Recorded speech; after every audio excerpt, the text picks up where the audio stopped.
Grace, can you turn on the screens? We have if you ask a question, we have a slide that'd be very useful to answer. Good. But numbers person. See the next one. The Royal Week. I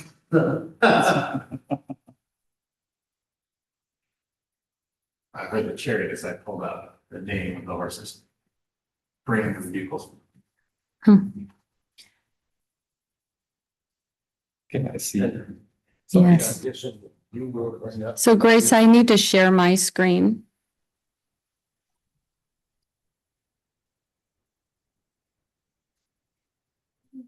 Mm-hmm. There you go. It said it's stopped. It's up there. Great.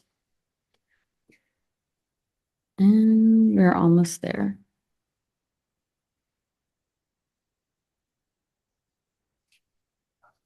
So these green is good, right?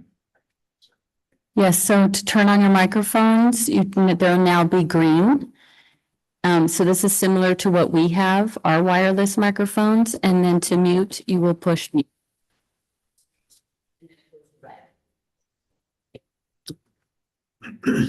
Okay. And so the time is 6:02. I'm Mike Romer, and I will call the meeting to order. Can we have the roll call, please? Director Danziger, Here. Director Hassler, Here. and so he said here, and we're having some issues getting our virtual participants out of the speaker. Director Hassler is participating by Zoom from Texas. Director Jex has reported directly into closed session, and he is here. Director Jorgens, Here. President Romer. Here. Let's have the Pledge of Allegiance. I pledge allegiance to the flag of the United States of America and to the republic for which it stands, one nation, under God, indivisible, with liberty and justice for all. It is 6:04, and I guess we need public comment on closed session items. And we do not have any attendees, and we've not received any written public comment. So it being now 6:04 or 6:05. 6:04. 6:04. I will close the opening session, and we'll go into closed session. Thank you.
Hello.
Testing.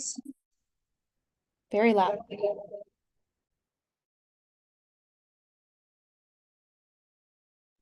Testing.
Testing.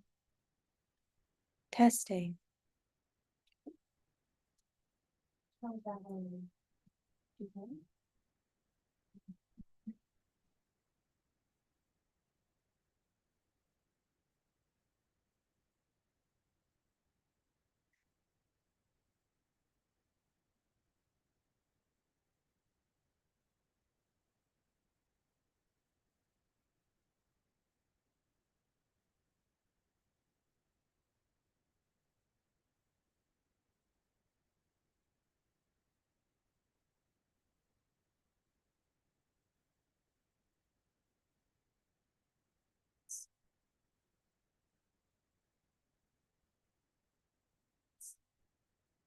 Testing. Testing. Testing. Let's go down.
If your microphone is red, then you will want to turn it on when you speak.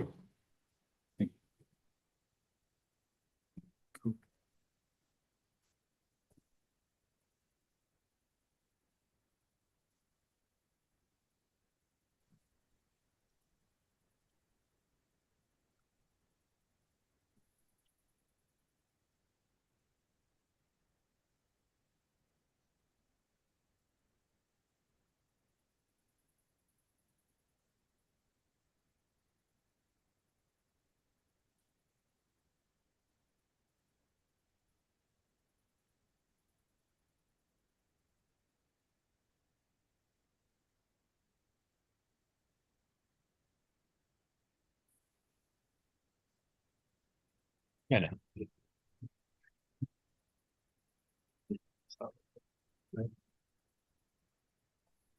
Yeah.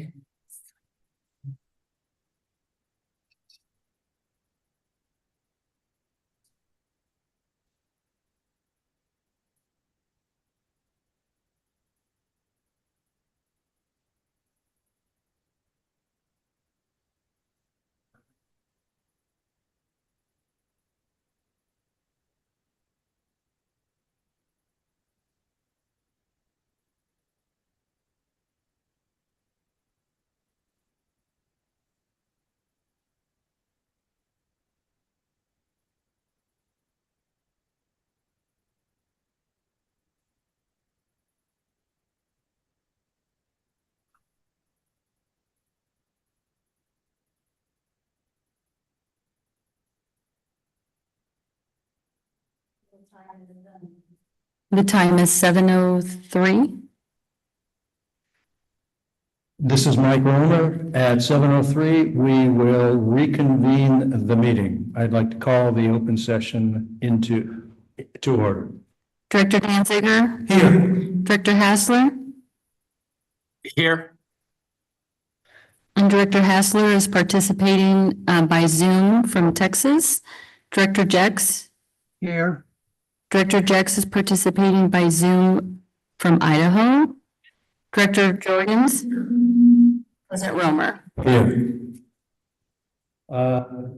Agenda item 5, report of closed session action. There's nothing to report. Agenda item 6.1, brief information only reports relating to meetings attended by a director at district expense. I have nothing. No. Seeing no one else. 6.2, questions and informational comments from board members and staff. Well, I'll just make a comment. I know probably get mentioned what events, but November 1st, we have the blood drive coming up, sponsored by the City of Orinda and MOFD. And we've surpassed our minimum goal. So we're over that goal already, and hopefully we'll get a few more people to sign up, and it should be a good drive. Anyone else? 6.3, communications received. 6.4, fire chief updates, the finance report.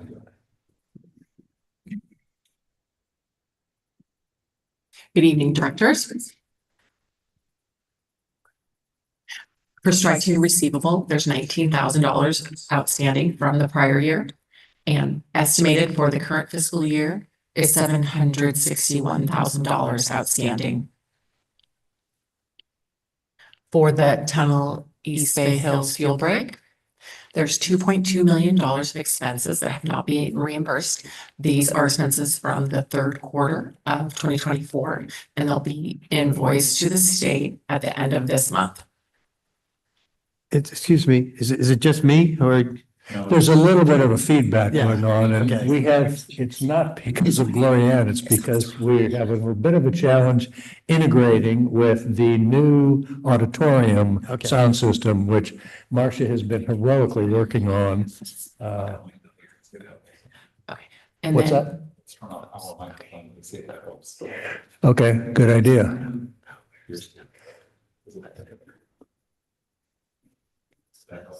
We're gonna go on file. It is right It's now, this. Oh, yeah, there we go. is joining as a panelist because she's going to share her screen. Okay, we think, And so we're getting some feedback. all right, is this better? Can you hear me better now? Okay, sorry about that. Thank you. Now, you re-engage with the microphone. Okay. For treasury bills, we have $16.1 million in treasury bills at this time. The ACFR is the audited financial statements. They're scheduled for board approval at the November board meeting. The fee study is in progress. And for the interim fire chief transition, we're identifying all the various accounts and authorizations that need to be updated. So we have that documented so that we will be able to update everything in a timely manner. This concludes the report. Thank you, Gloria. 6B, Human Resources. Tonight, I have a HR update. Christine, can you unmute them? It will turn green when you push the button. There we go. Good evening, directors. Tonight, I have a brief HR update. For the battalion chief internal recruitment, our application period is through October 30th. And the projected examination date is in early December. And then for the office specialist fire prevention position, we hosted interviews last week on Friday, and we extended a conditional job offer to our top candidate today. So I'll have more information next month for you. And then lastly is the fire marshal recruitment was open today with an application period through October 30th. And unless there's any questions, that concludes my update. I just have one question on the fire marshal. I mean, I just don't know how you advertise this position. Is it just online or is you? Right. So our applicant tracking system is through NeoGov. So that automatically goes into governmentjobs.com, and that automatically advertises to indeed.com. And then I will also be advertising to the specific industry specific sites. So that would be like the California Association of yes, this, yeah. Okay. Okay, thank you. Mhm. Thank you. 6C, Fire Marshal Report. Good evening, directors. Brief fire marshal report. The team right now is focused on closing out our 2024 inspections. We have 150 cases remain open and 14 of those are juniper. The juniper number has jumped up a little bit. We found 4 new parcels that had juniper on them that weren't compliant. So those notifications have gone out. The e-occupancy inspections, I met with all the superintendents to outline the violations that were present at each of the school sites. Have not received any updates from them, and the citations went out this morning. Yes, sir. Do we inspect that we have a number of, I'm not sure what we call them, but healthcare facilities for older people, nursing homes, what are they called appropriately these days? Do we inspect those also? We don't, sir, but we have the authority to do so. It's something that I would like to work towards. Fire prevention is to look at those facilities. With the amount of time we're spending on the e-occupancies and the R2, we just haven't been able to do that. Seems, because we have, I think, a fair number of those in town, and Yes, sir. those people are probably less mobile than most. And I know we get lots of ambulance calls to those places, so they probably need as much pre-warning and good systems as any place. Yes, sir. I'd like to take the time to go out, educate the staff as to what the specific fire code requirements are, and, work with them to get them correcting any violations that we do find out there. But I agree with you. It would be worthy of our time and effort. Jeff, what is the designation for those type of facilities, like senior care or? Congregate care, but it would fall under the R occupancy, like R 2.2 or 2.1 or the dorm. So it falls under the R.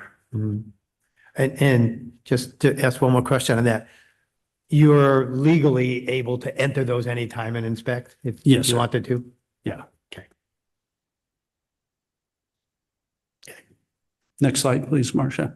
Directors, one thing that we have noticed with Steve, our inspector, as we go out and we're reviewing plans, is the energy storage systems. And we put a couple slides in here to just walk you through the process. What we have encountered over several cases is energy storage systems that did not go through the proper process and submit plans and get a construction permit from us. Next slide, please, Marcia.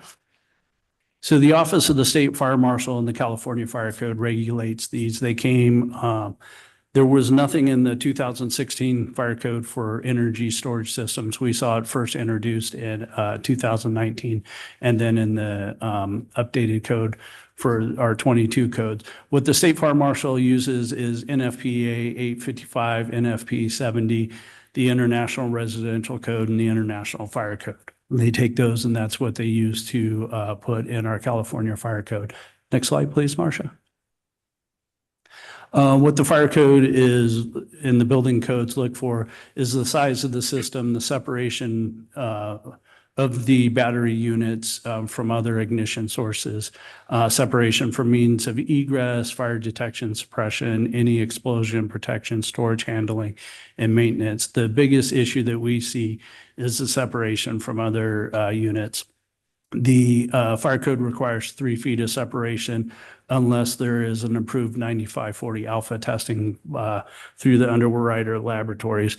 And that's an area that we're challenged with because we have to review those tests to make sure they passed. And a lot of the contractors out there say, hey, I submitted this test and I went through the test. That means I'm good. And that's not the case. They have to have passed the test. So it takes a lot of time of my time and Steve's time to deep dive those reports and to make sure that it actually passed. Because what we find is that the system failed. The system's caught fire in that testing process. Next slide, please, Marcia.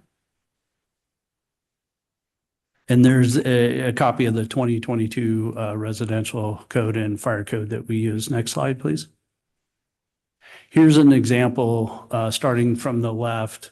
You see the 3 feet separation from an exit door, and then the 2 storage units on the exterior wall there that require 3 feet of separation. A lot of structures aren't able to provide that 3 feet of separation. That's why they want the units closer, but they have to pass that 9540 testing. And as you move further to the right, that would be a unit that's installed in the garage. And the issue we run into in the garages is we all have doors in our garage from the other portion of the house into the garage. So there has to be 3 feet of separation from that doorway then in between the multiple units. So I just wanted to, give an update. That's something that we're running into. And we have a couple cases right now where we've come across units that they did not submit plans and they're not built to code. So we're working with the residents to get them into compliance with the code. Next slide, please. Here's the section of the California Fire Code about Chapter 12, why it was adopted, and then the 1201.1 is the scope that gives us the authority and tells the residents that they have to comply with the code and, submit plans. And we have to review them and ensure they're compliant with the code. Next slide, please, Marcia. Just the relevant sections from the Fire Code, Chapter 12, and the Residential Code, Chapter 3, and the different requirements. So because the State Office of the State Fire Marshal adopts that chapter in the Residential Code, we also are responsible to ensure compliance with that part of the code. Next slide. And just recently this week, the Office of the State Fire Marshal came out with code interpretation for energy storage systems. They regularly do this, code interpretations or informational bulletins to the local agencies to help us as we interpret the code. And next slide, please. That concludes the Fire Marshal report for our inspections and the information on the energy storage systems. Any questions before I move on? Go ahead, Okay. Director. I noticed on the check register this month, I didn't see any plan check services. Are we done using the outside services? for No, that? sir, we're still using Oh, I just WC3. didn't notice any on there. We're still using, how's that going? I mean, when we, upgrade, when we Yeah, added that position, it was, I didn't think it was going to take this long, so. I didn't either, Okay. sir. The original plan was to be transitioned, just use WC3 for those very technical reviews. But again, because the inspections are taking so much of Steve's time, the occupancies in the dorm, I haven't been able to transition him to plan checking. He's doing some of the smaller, like an ADU type plan or new construction when he has that time. I would love to get him transitioned to that full-time. Okay. Jeff, do we have statistics on the number of fires that have been caused in our jurisdiction by energy storage systems and or generators of any type whatsoever? We could pull that information, sir. Sorry, anecdotally, we've had one fire that was in proximity to a power wall. It was unclear though whether it was caused by the power wall. It was interior in the garage. Unclear whether it was caused by that or other things in that area, but nothing at least in So one to your knowledge. one maybe. Maybe. Great, thank you. Any other questions? Yeah, are residents required to have a review if they're putting in like a charging station? Like power, like for electric cars? Yes, sir. They are. If you're doing anything to a residential structure, it needs to come to us for review. If it's commercial, like you see at supermarkets and stuff like that, no, that's not required to come to the Oh. fire district. But in residential, And- yes. Yes, sir. So when you say a charging station, mine just plugs into a 220 volt dryer plug and there's nothing, it's just a cable. No, permanent install, sir. Anything, if it's permanently installed and wired, it's permit required. If it's plugged in, not required, a permit's not required. So if I'm adding a level 2 charger, that's what those are? Not familiar with level 2. I sir. mean, so like If it has plugs on it, you Yeah. can remove it, then it does not require a permit. If it's permanently wired, then it requires a permit. okay. The irony of that being they're actually safer if they're permanently installed and you get the permit. We've talked to an electrician on this very subject within the last month. And just one last comment more. I think we've actually talked about the outside person that's doing the reviews might need to get some reminders on returning phone calls because I called him more than a month ago and he's never called back. Understood, sir.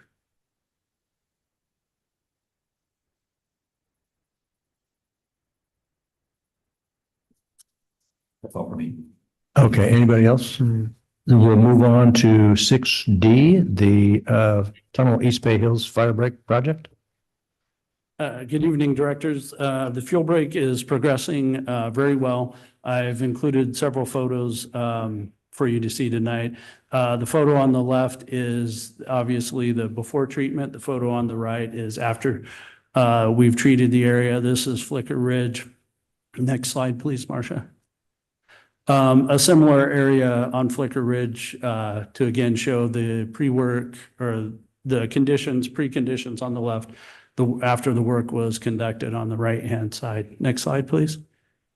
This was a bill or the invoices for the month of September just to show the burn down rate of the grant. Next slide, please.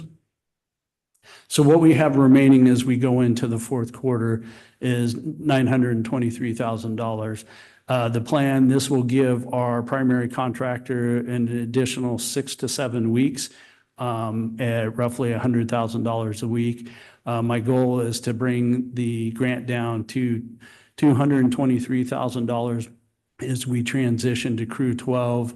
This is a very flexible plan because we don't know when the rain's going to start, when Crew 12 is going to come off of their fire season staffing. And the 6 to 7 additional weeks, I say 6 to 7 because if we have some rain in there or if we have a week where our primary crew goes over that $100,000 a week mark, it will shorten the amount of time that we can have them there. And some of the challenges we run into with the crew is, are we using a track chip or are we using 3 chip trucks this week? So there's some things that we can't plan for. But this is our glide path out to use Crew 12 through the winter, to do the pile burning, to do some touch up, and to be done with the grant around March 1st. So can we remember to for our future long-range financial forecast kind of things, to put money in a couple of years, 2 or 3, or whenever you recommend, to have both to apply for grants for doing it, but also just to make sure we keep these things up to date, do the weed whacking if it's appropriate when it's easy, before we have to go back and hire super expensive crews to do this stuff and it's hard. Yes, sir. And there's been a shift in the state's willingness to fund maintenance projects, which previously were not in play through a variety of reasons. Jeff's contacts there, as well as some engagement from Assemblymember Bayer Cahan's staff. CAL FIRE has indicated a willingness to fund maintenance projects, which would be appropriate for us to pursue grant funds in the out years to maintain these projects. So maybe we just need a schedule of those things so we know, because we've got some older projects too that are probably past their prime on those things. So, Yes, sir. thank you.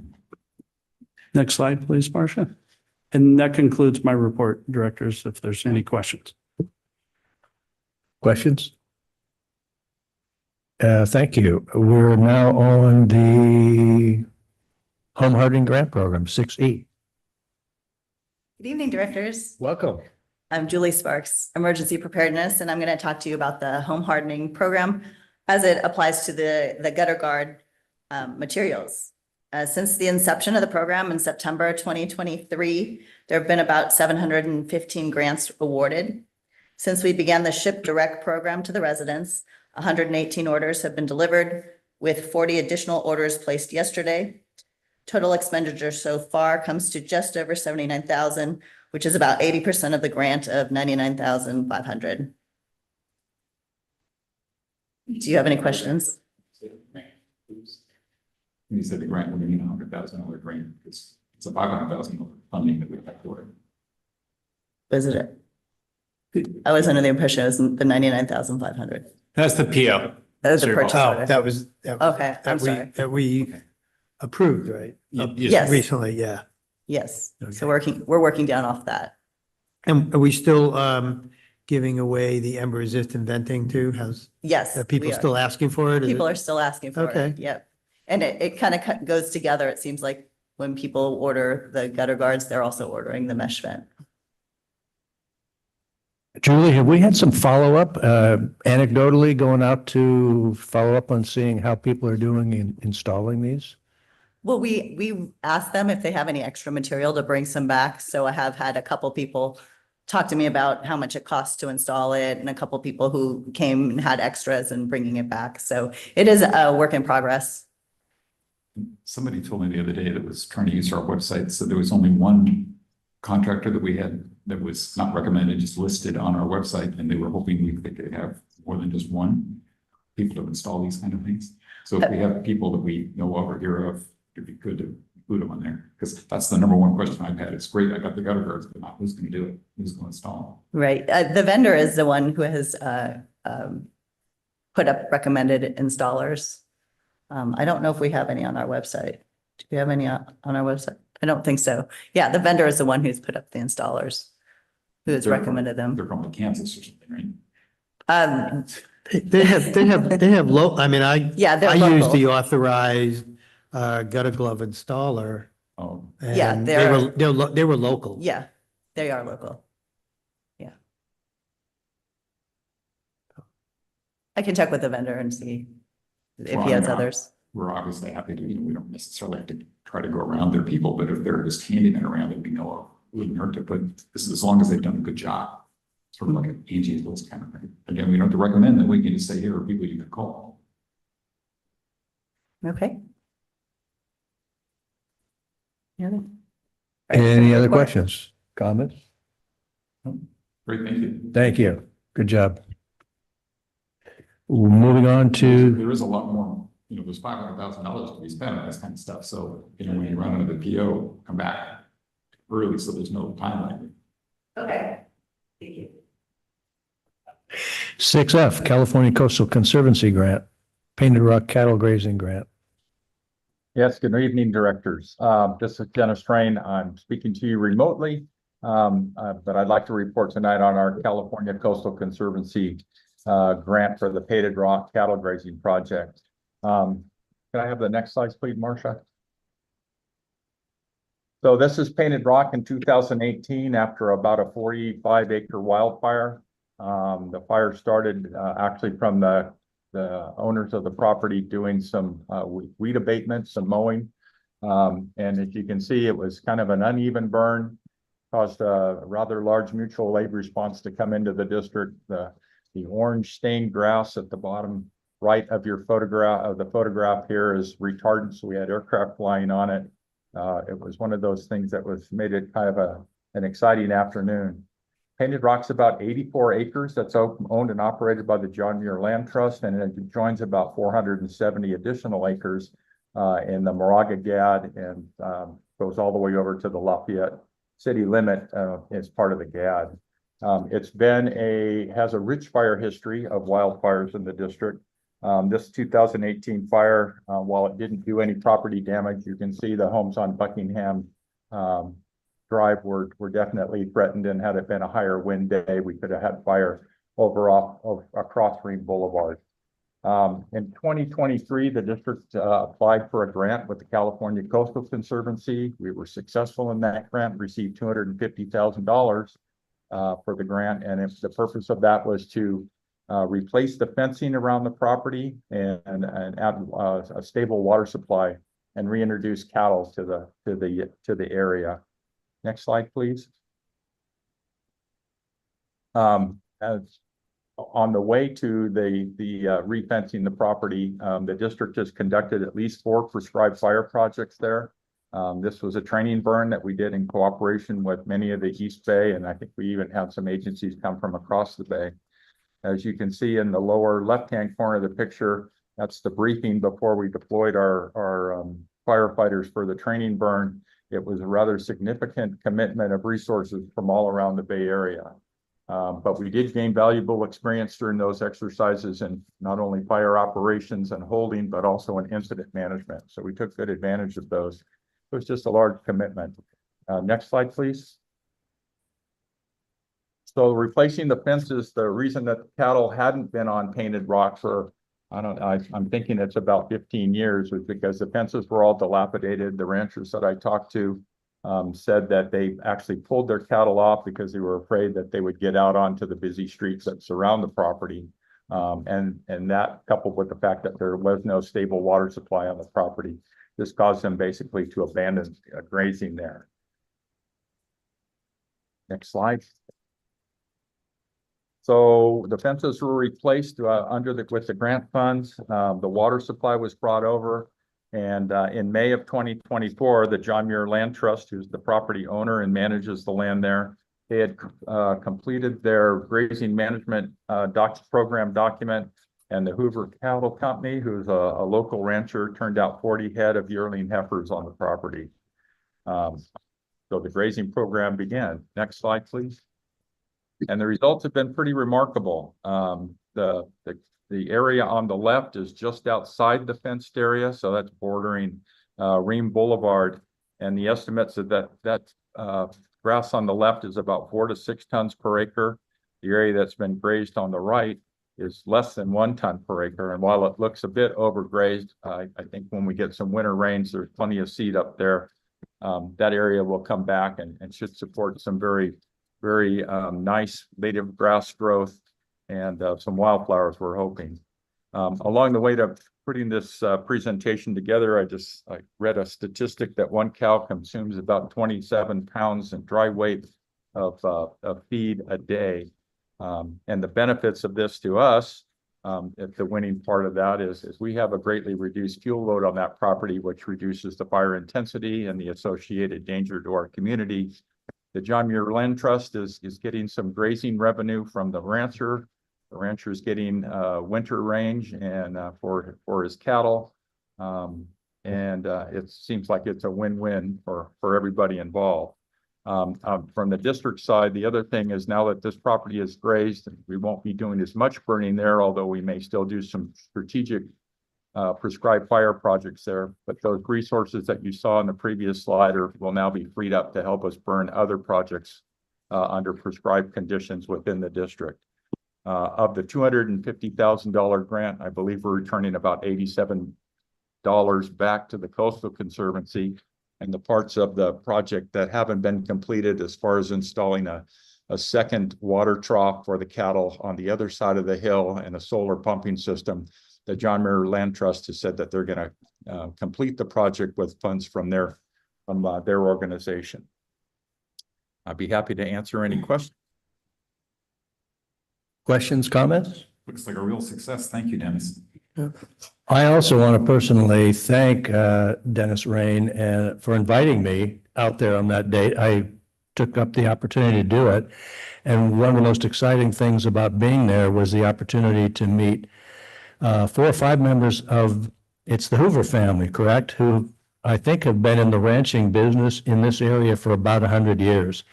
And they were very excited to participate. And so I think it was an unqualified success. And I appreciate all the efforts that you've done to make that happen, Dennis. I should note, Dennis has definitely been counseled about returning the $87. We'll endeavor to do better next time. Well, maybe I can buy the Coastal Conservancy crew when they come out to do their final inspection mid-November. I'll buy them lunch with that. Thank you very much, directors. Thank you. Thank you. Thanks, Dennis. Moving on to 6G, the Station 45 remodel. Chief Lambert. Good evening, directors. Update on Station 45 remodel. We are in the process of continued communication with our district council. We have selected the design, bid, build process, and we are in communication with the prospective architect. The draft contract is in review by his council, and I expect that we'll have more deliverables by next month. Great. In the report. Thank you. Questions, comments? I assume we still have Directors Jackson Hassler. Any questions from them? No. No questions. Thank you. 6H, operations.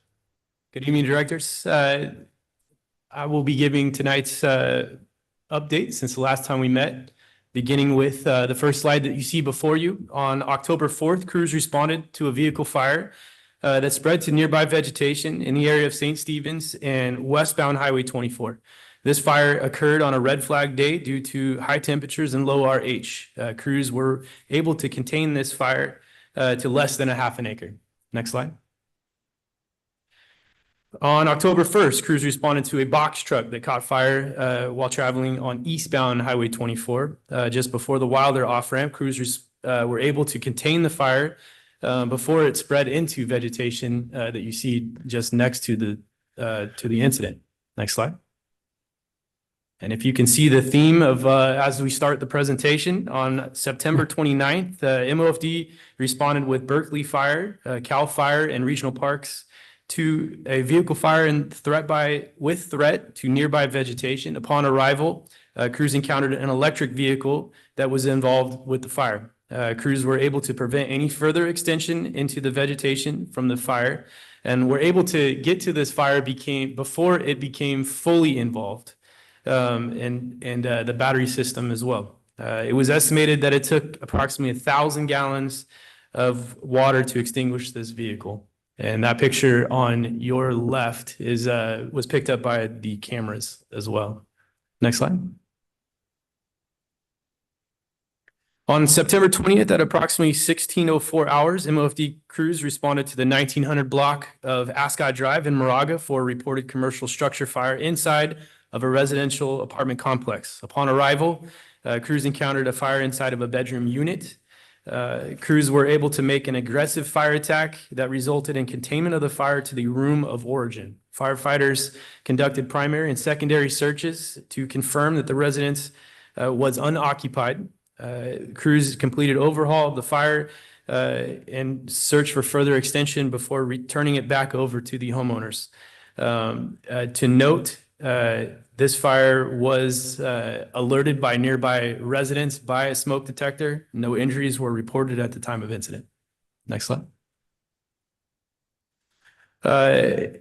MOFD remains committed to assisting other communities, as we often discuss at board meetings. In this case, currently engineer Steve Rogness is deployed to North Carolina to support the function of a GIS, or Graphic Information Specialist.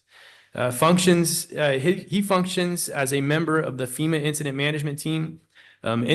Engineer Rogness and his team are developing maps and dashboards like the one that you see before you that drive decision-making process through data collection.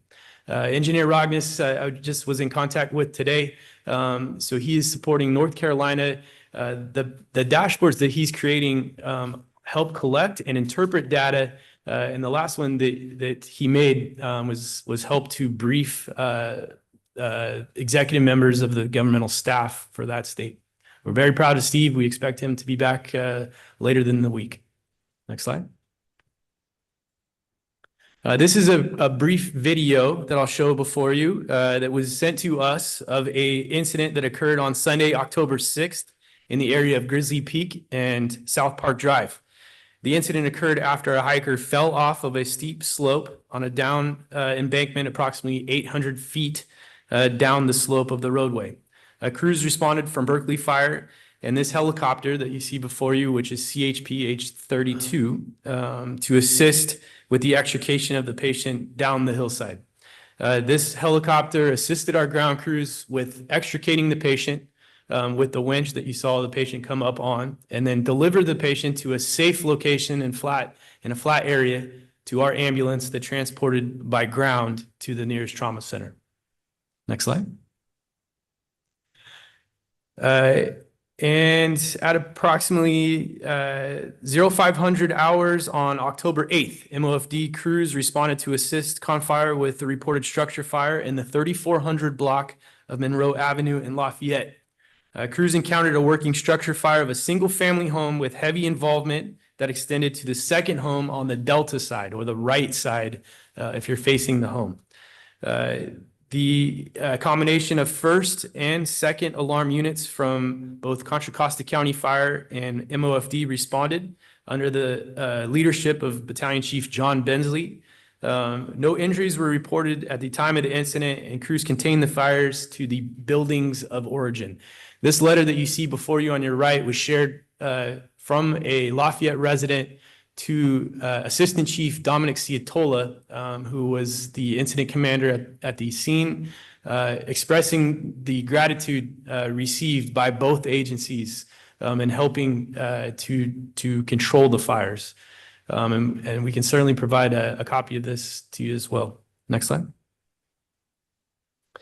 This picture was sent to us by Aegis, one of our senior care facilities in Moraga, to express the gratitude of a combination of breakfast and our first responders for the service that is provided. These are great opportunities for us to communicate with our communities, to include the senior care facilities that we respond to. We're always anxious to meet and discuss with these folks when we're not responding to an emergency. So we're appreciative of the invite. Next slide. And last, we want to thank everybody that was able to provide another successful event of our open house on October 5th. This event was well attended by our communities. In total, the Firefighter Association raised over $1,000 in support of the Ronald McDonald Home that will go directly to that charitable event. I can't speak enough to these community interactions and engagements and seeing everybody out. We appreciate all the work that led up to this event, certainly during the event, and then afterward, of how we can grow these events for future dates. Pending any questions, this concludes my report. I have one question. Good work on all this. In North Orinda, I believe it's Wildcat Canyon Road is still closed after, I don't know, probably going on 2 years now.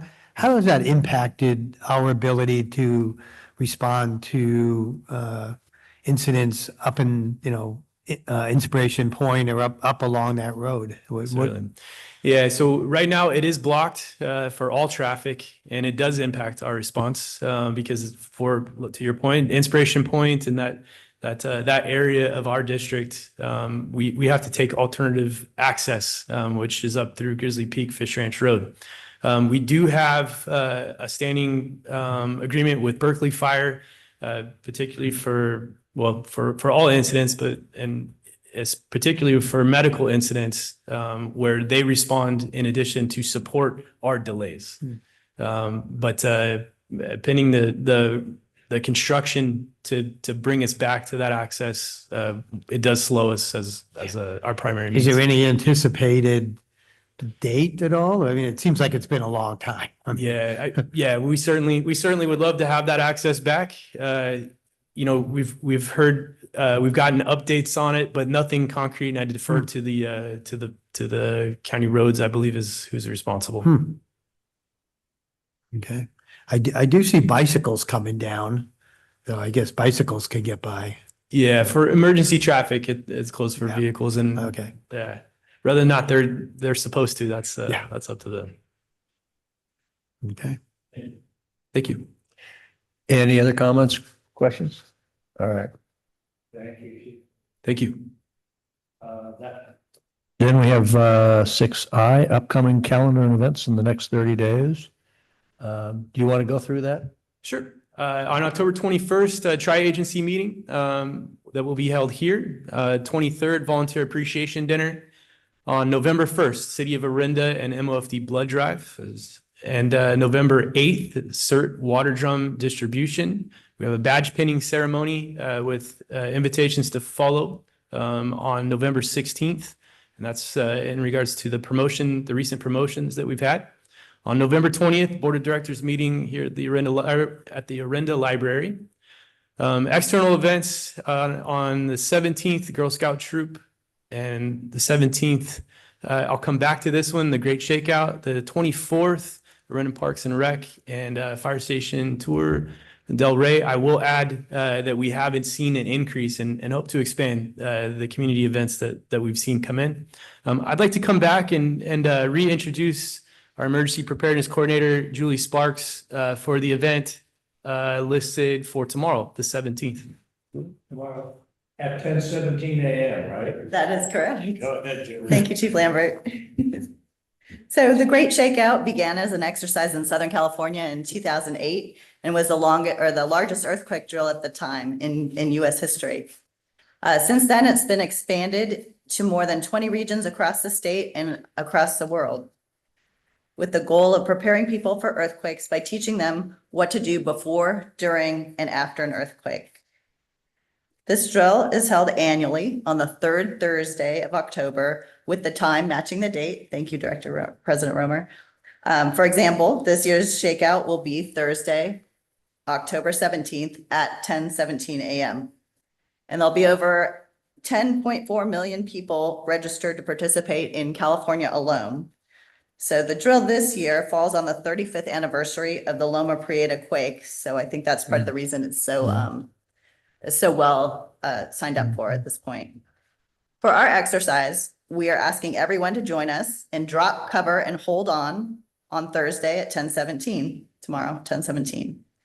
Then participants from the Moraga-Orinda Fire District's Communications Support Team, in conjunction with the Loma Orinda Area Radio Interest Group and Loma Orinda Community Emergency Response Team and the City of Orinda, will conduct a communications and situational awareness exercise. And we're partnering with Lafayette for a portion of their exercise as well. And our goals there below are: 1, to practice personal preparedness, to refresh perishable GMRS radio skills, to check communications equipment readiness, and to establish coordination and information sharing between the community and the emergency operations centers. So, any questions on that? Will you participate with us?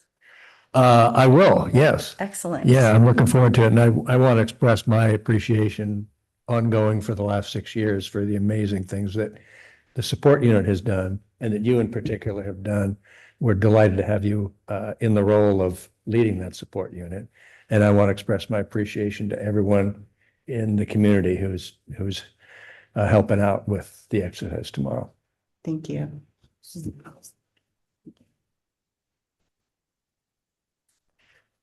That takes us on to agenda item 7, public comment, items not on the agenda. And before we go into our public comment, Chief, did you want to address, have comment on? Thank you. Directors, I shared this via email to be included in the minutes as well. This is the long overdue, you note the date, October 10th, 2023. This was published on the 6th after a great deal of delay. This is the output of the Risk Modeling Advisory Work Group, which was formed pursuant to AB 642.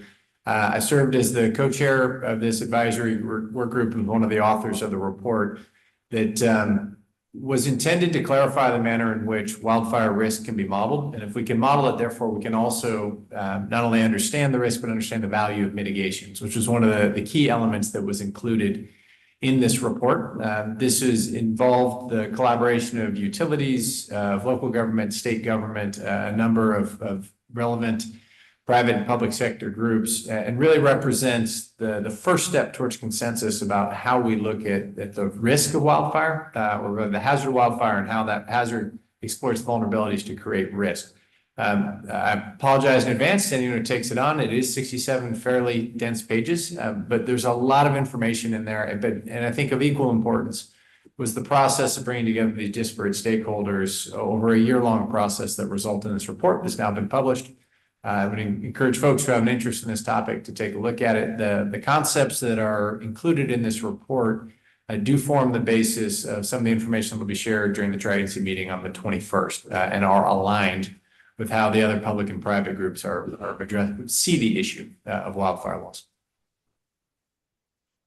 You might just want to, not that we have a huge audience at the moment, but you might just want to mention for 1 second what's happening at the Tridency meetings. Yes, sir. I appreciate that prompt. So on the 21st, we'll have the full fire board, the full city council, and the 4 of the 5 town council members here to discuss the risk of wildfire loss, the value of the various mitigations that are available to us both today with regard to what our exterior hazard abatement ordinances and the fire code require, and what we could do, what is within the fire district's authority, and the potential that the presence of those mitigations at scale at the critical areas that have the probability of initiating structure-to-structure conflagration level fire loss, how those mitigations could have outsized value, and really to engage in a discussion with all of the relevant elected officials in one place about what we're willing as a community to take on. And I want to be very clear that there are things that we could do that have great value with regard to reducing risk that exceed what we are currently authorized to enforce. And staff is out doing great things all day, every day, but they can only enforce the standards that our elected officials have authorized them to enforce. And I think now 7 years into this, we may very well be at the end of the value of voluntary measures and information sharing. And there is an obvious next step in the progression of our program. The question is whether or not that is something we're prepared to do. And the best way to engage in that conversation with the sharing of information and the receiving, maybe the forming of consensus and the receiving of direction to staff about what lies ahead is to bring together all 3 groups at one time.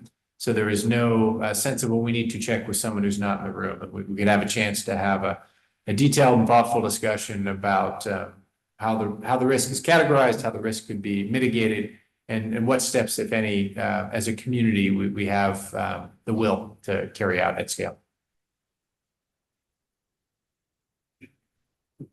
And I think the big hot button for all this is going to be the 5-foot, Oh, yes, sir. area. Yes, sir. Zone 0. Which we're either going to have to get a lot of community support for or not. And obviously the math is, and the science is very clear that we need to, but we just have to figure out how to do that. Yes. Do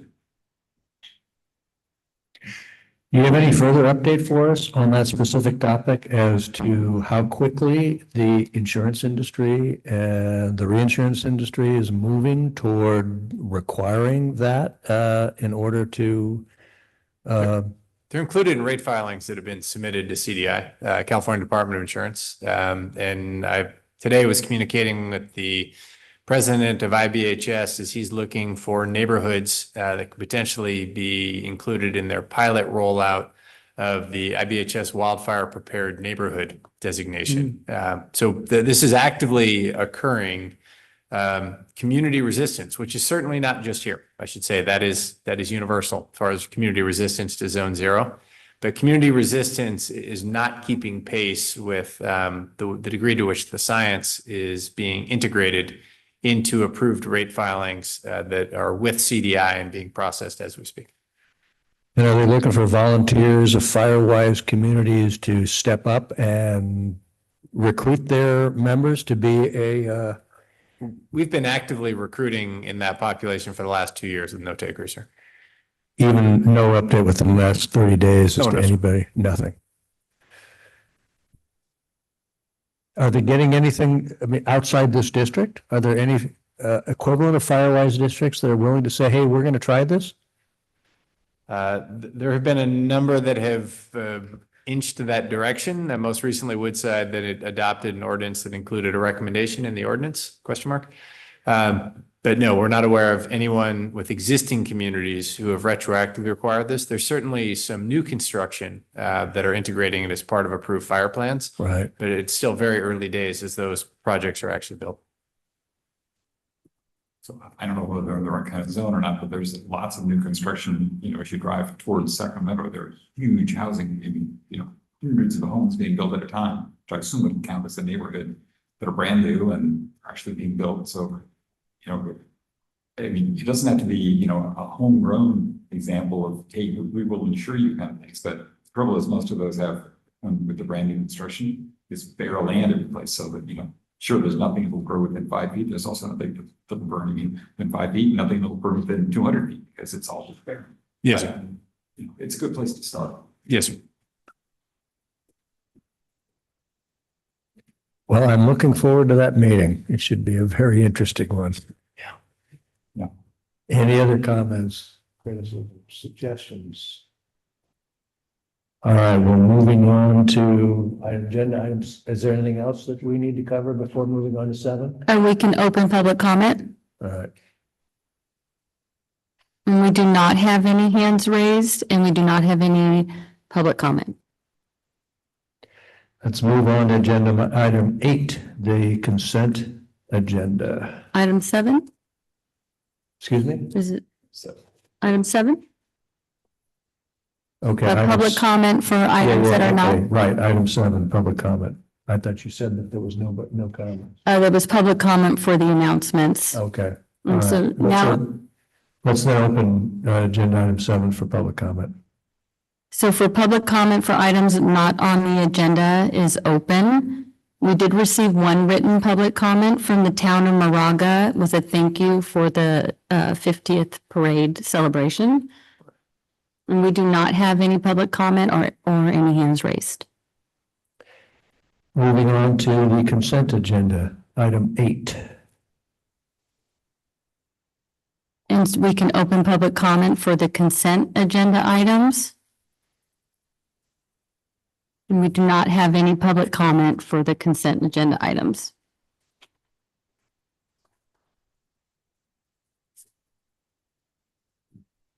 8.1, meeting minutes. well, Well, it's. and my understanding is We can discuss it on the board, and if we don't have any questions or nobody wants to pull anything, I'll move that we approve the consent agenda as given. I'll second that. vote. Director Danziger, Aye. Director Hassler, Aye. Director Jex, Aye. Director Jorgens, President Romer. Aye. Agenda item 9, the regular agenda. 9.1, provide direction regarding this draft annual comprehensive financial report. Good evening, directors. The annual financial statement audit is complete. A draft of the district's ACFR has been prepared. Staff requests board direction regarding any changes they would like made to the draft audit reports. The final step in the audit process is for the reports to come back to the board for approval in November. The financial statements have been audited by Mays and Associates. Tonight, we have Whitney Crockett, audit partner with Mays and Associates, to present the results of the audit. Good evening, directors. My name is Whitney Crockett, and I'm an audit partner with Mays and Associates. We're the external auditors for the district, and I oversaw completion of the fiscal year 2024 audit. So just to give you a bit of a background, I did discuss my audit overview, my scope, and responsibilities when I met with the audit committee in April, earlier this year. And then we completed our audit in 2 phases. So we have what we call an interim phase of the audit. So that's where we test the internal controls of the district. And that was completed in March. And then the second phase is the final phase of the audit. And that's where we test the year-end balances and the activity. And yeah, that was in August. Our team consisted of 4 of us for 2 weeks, 2 full weeks, 1 during each phase. And that did consist of 1 day on site during each phase, just to, do some observation of certain things. And then I did meet with the audit committee in September to discuss preliminary audit results. And then I'm here tonight. So the first attachment in your packet is the annual comprehensive financial report. And if you look at that on page 1 is where we have our audit opinion. And our audit opinion for fiscal year 24 is unmodified, which is the highest level of assurance that we can provide. So that's also a clean opinion, kind of the less formal term. And then on page 95 of the report is where it's basically our independent auditor's report for any compliance findings or other matters we want to bring to your attention. And if you look at that, there's no items on there to disclose to you, so no findings. But yeah, that's basically where we would document them if we had need to report to you. And then attachment B is our required communications. So that's my communication to you as the auditor, covering my responsibilities, management's responsibilities, scope, ethics, any difficulties encountered, any misstatements, or any other disagreements. And if you read through that, you'll note that there's no difficulties that we encountered and no misstatements to report to you. And then finally, attachment C, or actually there's 2 more. So attachment C is our memorandum on internal control. And that's just a memo of any internal control matters that we want to bring to your attention. And there's nothing in there to report to you. It's just standard language. So a clean memorandum on internal control. And then attachment D is the GAN limit agreed upon procedures report.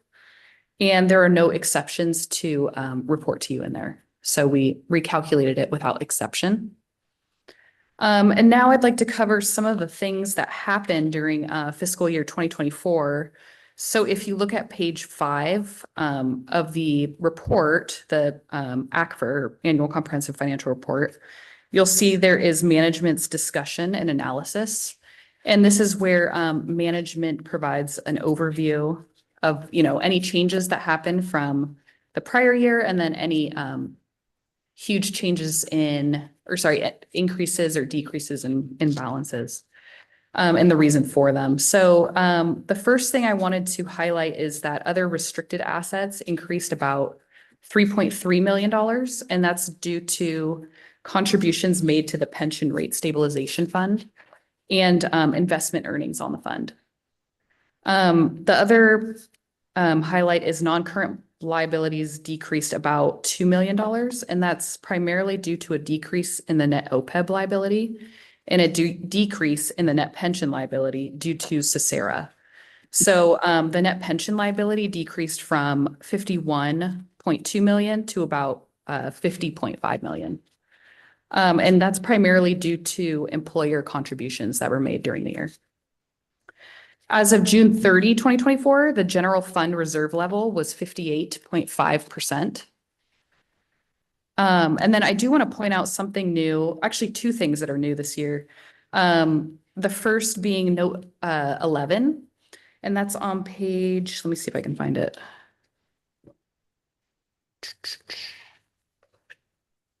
'58. And that has basically, it's the commitments and contingencies footnote. So in there, we do have a disclosure that the district's labor agreements at June 30, 2024 expired, and that there's ongoing labor negotiations to implement new labor agreements. So that's something that, you know, occurred right at the end of the fiscal year. That's kind of a, you know, just to note that, that's still pending at June 30. So that's a new disclosure this year. Another thing is the award. So the district received the GFOA award for fiscal year, the prior year. So in fiscal year 2024, the award is for fiscal year 23's ACFR. So if you look, you'll see that there's the award in there.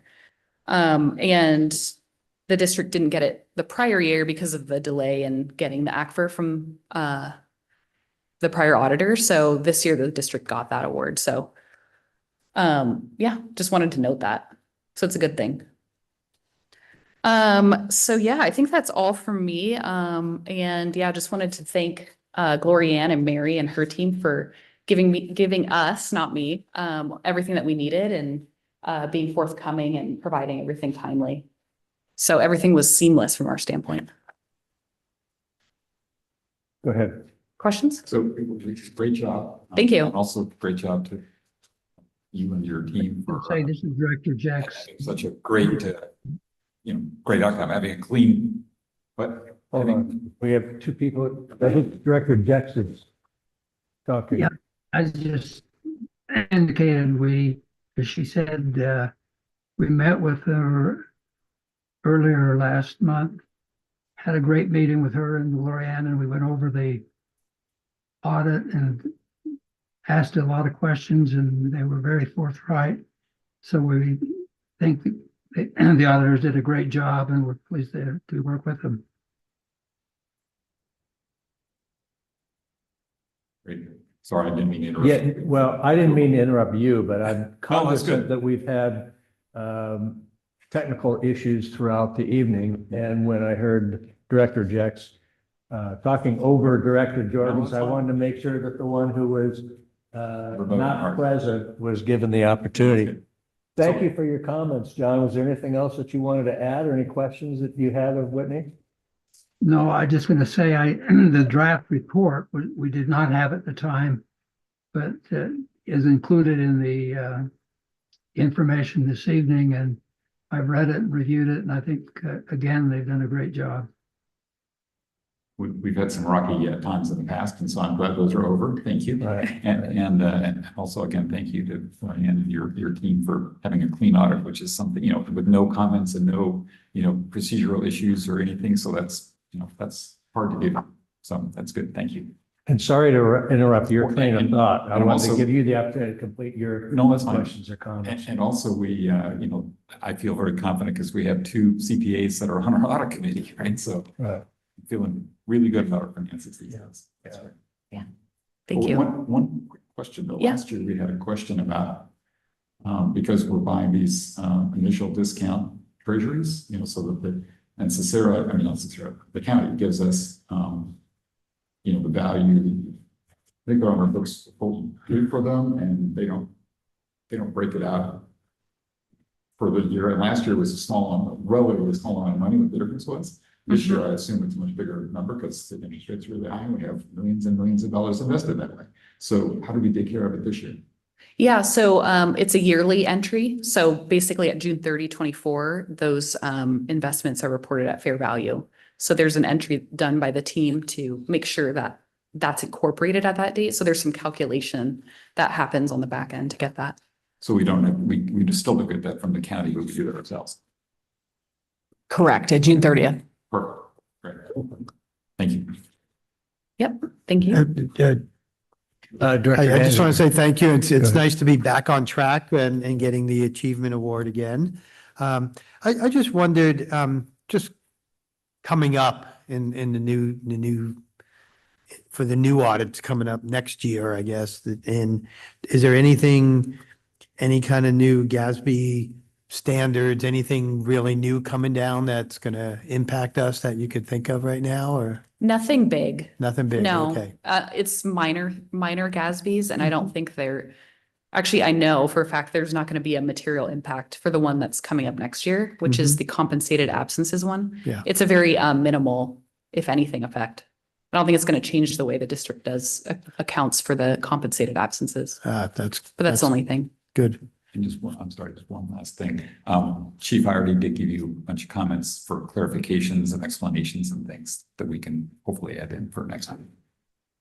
Yes, sir. And that was, Glenn walked through that it was an attempt to address questions that were raised last year about what do these mean and how do they relate? And the presentation, obviously, I think everything's there, and with some forensic time in the various tables, you can make sense of it. But we're going to work on a way that presents the numbers with a little more context so that they're a little more self-explanatory and require a little less diving through the tables to bring them together. One last comment in my last email, it was about what do they call those crazy things? It's the reserves, you know, it's the delayed reserves, I think they call them, or whatever they're called, you know, delayed events. And there's a plus and minus and they're huge numbers, but they're, if you could read my email and just give an example of how that works, because I'm not sure I still understand it's focus word stuff that Sarah does for us. Yes, sir. We'll take a look.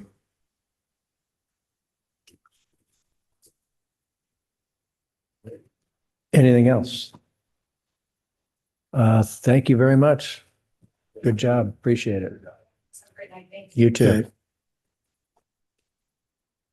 So we are at, right. So public comment is open for item 9.1 on the draft annual report, audit report. We do not have any hands raised and have not received written public comment.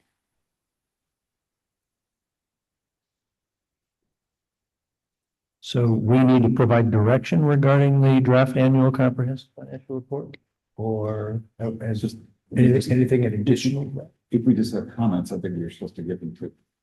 Correct. As Director George is alluding to, if there's any particular elements that you had a question about or you thought would be better to be moved around, this would be a great time to provide that. And then the final ACFR will come back to the board to receive as part of the November meeting. All right. Directing my Director Hassler or Jex, do you have any comments? No further comments. No. Yeah, I don't have any comments. Appreciate your input on this as well. All right. So then we are moving on to 9.2. Approval of the pension funding policy. At the last board meeting, the board directed to place a draft pension funding policy on the next agenda. A draft policy has been developed based on direction provided by the board last year. In addition, I met with an actuary from GovInvest who assisted with further development of the policy. The draft policy states a goal of the district is to achieve a 100% combined funded status of the district's total actuarial accrued liability for pension benefits under SARA. The draft policy states the district shall contribute to the Pension Rate Stabilization Trust an amount equal to the difference between the contributions calculated using SARA's assumptions and the contributions calculated using the district's assumptions of a discount rate that is 50 basis points lower than SARA's discount rate, investment returns based on the most recent actual SARA investment results, salary increases based on actual district salary increases per the terms of district MOUs. The draft policy states that should the combined funded status exceed 110% of the liability, the district shall utilize funds from the pension trust to make some or all of the employer contributions to SARA unless events subsequent to the actuarial valuation date warrant maintaining the trust intact. Tonight, we have in attendance Ira Summer, an actuary from GovInvest, to assist the board with further development of the draft policy. Ira, do you have any additional comments at this point, or does the board, do you want to have some questions for Ira or any comments? Could you hear me? Yes, we can. Okay.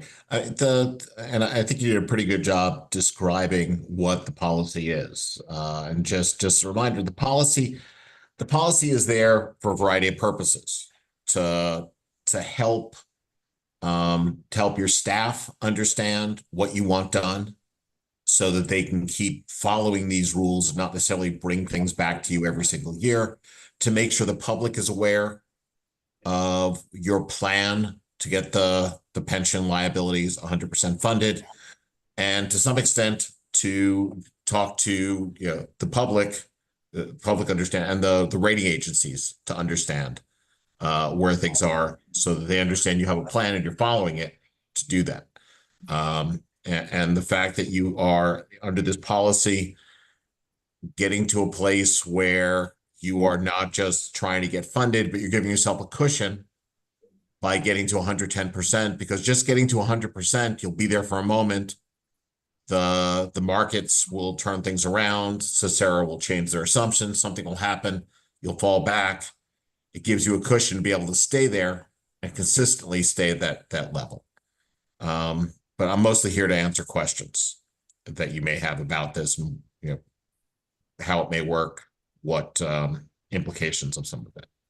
Go ahead. So one of the things that I noted was that we currently, Cicera uses a 6.75% discount rate and growth rate, and we use a 6.25%. Those things are actually subject to change. They've changed in the last year or two, it seems to me.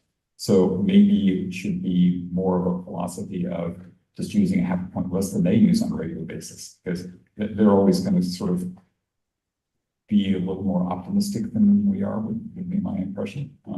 And so instead of, if you want to have a policy, it'd be a lot easier. The board can always change these things, a future board. But as a policy, you could just say that we'll use the discount rate and inflation rate that's a half a point less than we use, instead of putting a particular set of numbers in. Yes, sir. And that's included in item 3A of the proposed policy. A discount rate is 50 basis points lower than the rate used by Cicera, so it would flip the Cicera. You didn't put on my notes, sorry. So I guess I looked at the draft you sent out rather than the real thing. So Could somebody, I'm not used to reading, some of this information on funding policy. Could someone explain on the draft policy number 4, just in simple, so I can understand it, about if the combined funded status exceeds 110%, then we'll have to utilize the funds from the pension rate stabilization trust. Has that ever happened? No, sir. Because we're still in the building phases of the trust fund. So there will come a time where we have essentially bought down the actuarially accrued liability through both the investments and the growth of those investments over time. And we're certainly starting to see that now. 7 years on, there is a significant amount of money in there, and the markets have been doing significant things in the direction we would like. So there will come a time where the funds will exceed, in this proposed case, by 110% of the actuarially accrued liability, at which point it would be the policy to start making disbursements, so that essentially that we have our bill to Cicera is essentially payroll, a little bit different, but essentially 100% of payroll. And so at that point, the Pension Stabilization Trust Fund could be used to make disbursements that could supplant a portion of the district's programmed or scheduled payment to Cicera, which would then, like an endowment or an annuity, right? The growth of the pension trust funds could be used to offset payments to Cicera that would otherwise have to be made out of the general fund, which would provide a buffer against potential future growth of pension costs. That explains it. Thanks, sir. That was good. I had another comment too. You attachment B particularly had a pension funding policy from the city of Rolling Hills Estates. I really don't know that city, but that wasn't the point. One thing I liked in that policy, as compared to some of the others, I liked the statements of the city recognize that a fiscally prudent policy should, and then they list like 6 different items here. I thought that would be, just to, add a little to ours. I thought a statement like that could just add to our policy. just making a statement like that. I thought that was good. I don't know if it has to be that exact language, but I thought it was good to just recognize what we as the board and as a district recognizes as a fiscally prudent policy. So I would think that, well, one way to think about it is, I think in defining it by what our actions are going to have to be, meaning we're going to take a model and we're going to do these things with it, and we're going to make these assumptions. I think that kind of that's the actual mechanical description of what we're going to have to actually do. And the rest of it is, if you use other words, then it could make that a little more fuzzy, maybe. Make it what? More fuzzy. In other words, if you have something that's potentially conflicting with what the kind of the rules are, about how we're going to manage the trust itself, what triggers things going in, triggers things going out, and what assumptions you have to use, that kind of defines what you have to do every year without having other potential, well, gee, is it good for the environment? Or, what are I don't have those things in pages on, but I'm just saying, if there are other objectives, that potentially takes clarity away from the sort of the financial objectives you already have. I didn't think they did. I mean, they were all kind of very general, like maintain the city, well, not in our case, that maintain the district's sound financial position, align the district at long-term financial plans, provide guidance, ensure, protect. I mean, it was all kind of, I just thought it gave it a little bit more direction, a little bit more meat for me, just to make a statement like that. I think that was, that might have been the only one that was attached, at least, that had something like that. Not a big deal, but I would think it would be worth taking a look at. What page were you looking at to find that, so I can? It's Annex E to the 2023 staff reports. It's on our page 285.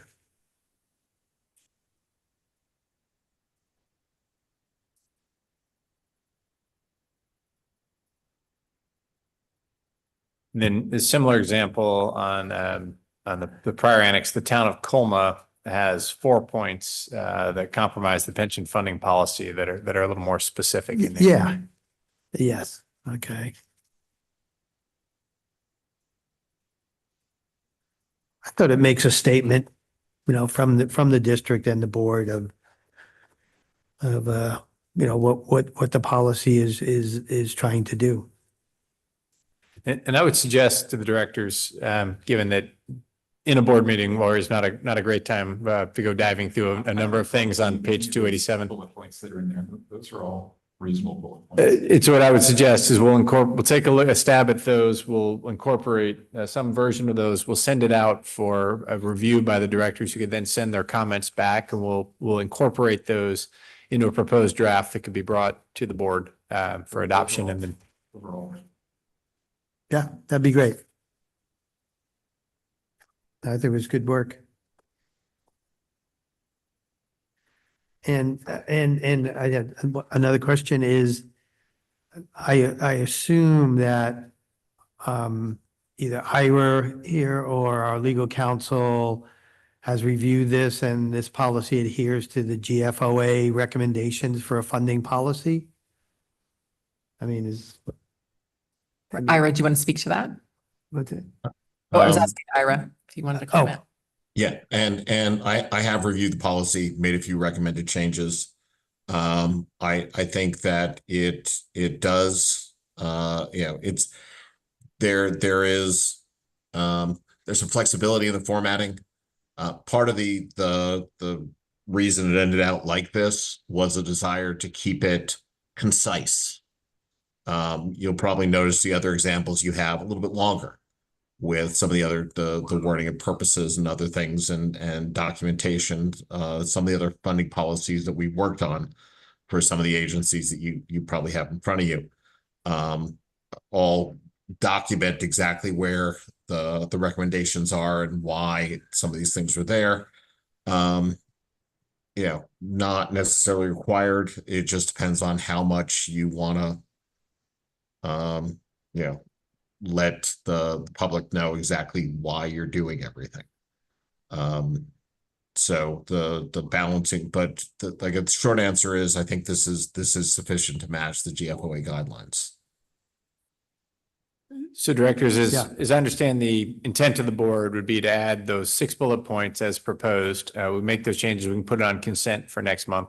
And then if directors had obviously any additional thoughts about statements of intent or bullet points that could be put up front, we could add them, but with the direction we have now, we'll add those 6. We'll put this on consent for adoption in November. That'd be good by me. I think just. Okay. Thank you. All right.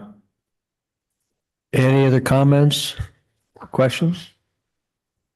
Thank you for your help. Yeah, thank you very much. Appreciate it. We've been happy with the GovInvest product for a number of years now. So I am, I'll let the, everybody at GovInvest know. They're always happy to hear that news. Thank you.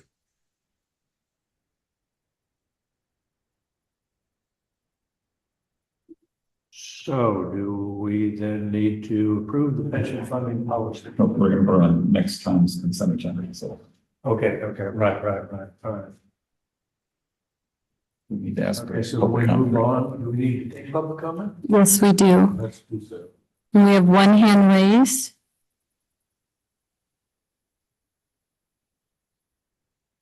Dan Urbana. Hi, good evening, board. Can you hear me? Yes. Awesome, thank you. I just have a few questions, and maybe it's clarification, so I just understand this fund a little bit more, trust, since I've been following it for quite a while. Looking in the agenda and looking at the our fiscal year, we categorize this as a pension rate stabilization trust. So I think I'm going to ask the string of questions, and hopefully you guys can get to them when you answer it. But so that it's a rate stabilization. And I look at this policy that's created, and there's nothing about stabilizing a rate per se. And so maybe you can help clarify how these tie together. But the way it reads is the whole point is just trying to offset or essentially come up with the money on our own for our unfunded liability. So I'm just curious, though it's called to stabilize a rate, it's really not stabilizing a rate. We're constantly paying them the same amount. It's just to at some point have match what they say our unfunded liability is. So again, it doesn't really say, we talk about in that policy, it states that, hey, when we reach 110%, now we can draw from that account and say, hey, we can offset the general fund or their pension costs out of the general fund. Well, it doesn't have a mention to stopping to fund the account. Like once we reach 110%, does that mean on an annual basis we're not going to fund it anymore? And then so there's things in here in reading this that are missing, and I have questions. So if it has a ceiling of 110%, which maybe has a floor of when it's going to kick back in, that we're to start funding it, because I assume when you get to 110%, you're going to stop funding. I do kind of have a question, just in fact that this is the pension rate stabilization fund policy.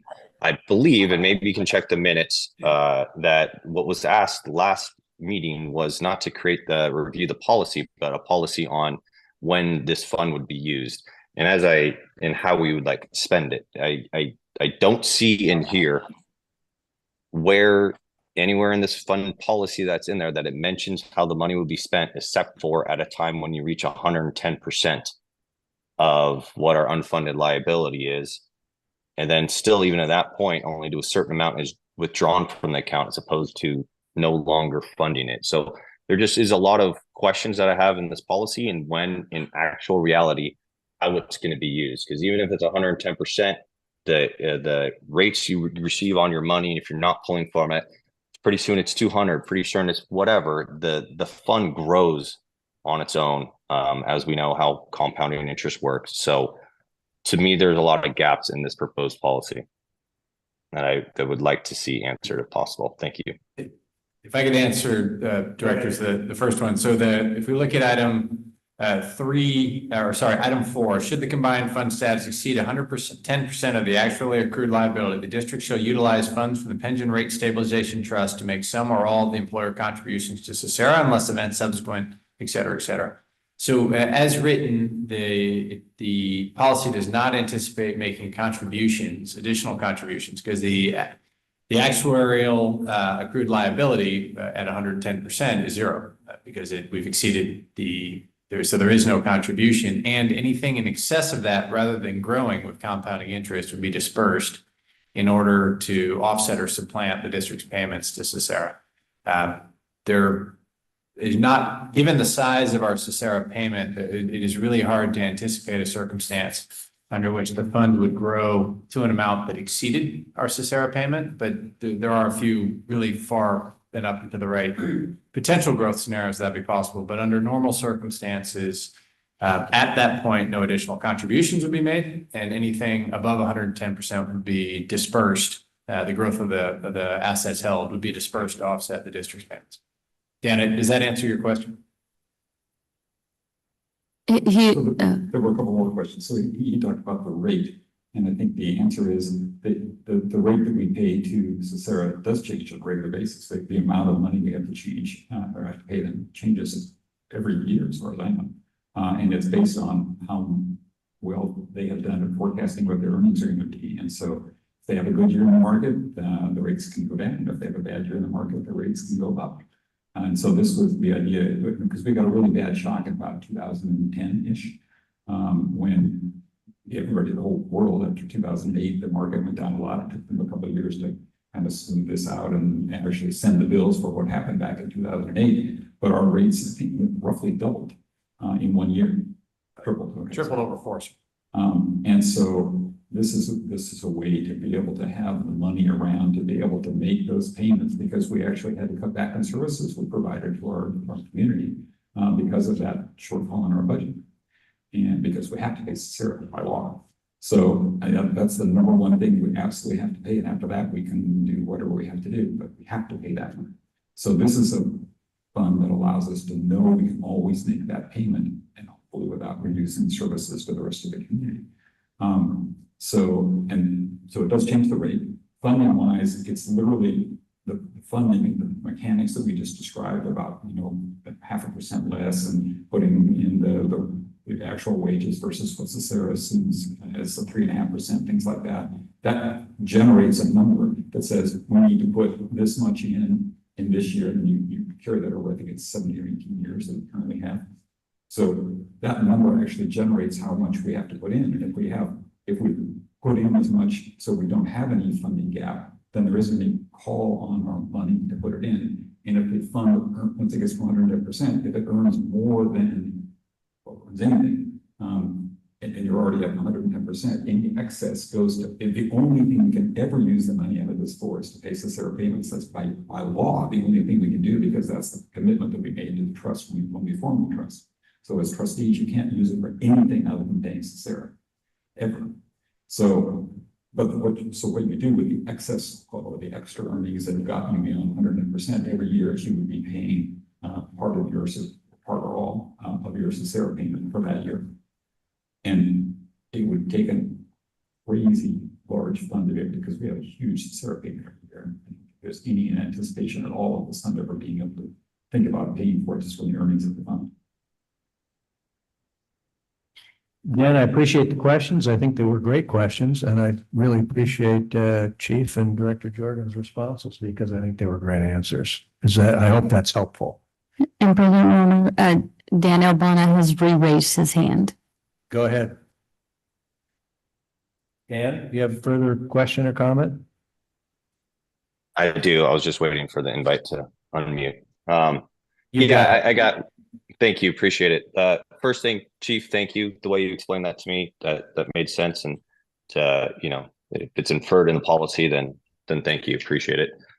Number two, Director Jorgens, your explanation back in 2010, as far as when our rates doubled and stuff like that, having an account like this to offset those increases in rates would be that stabilization that how this pension fund is set up. That's for at least the name of it.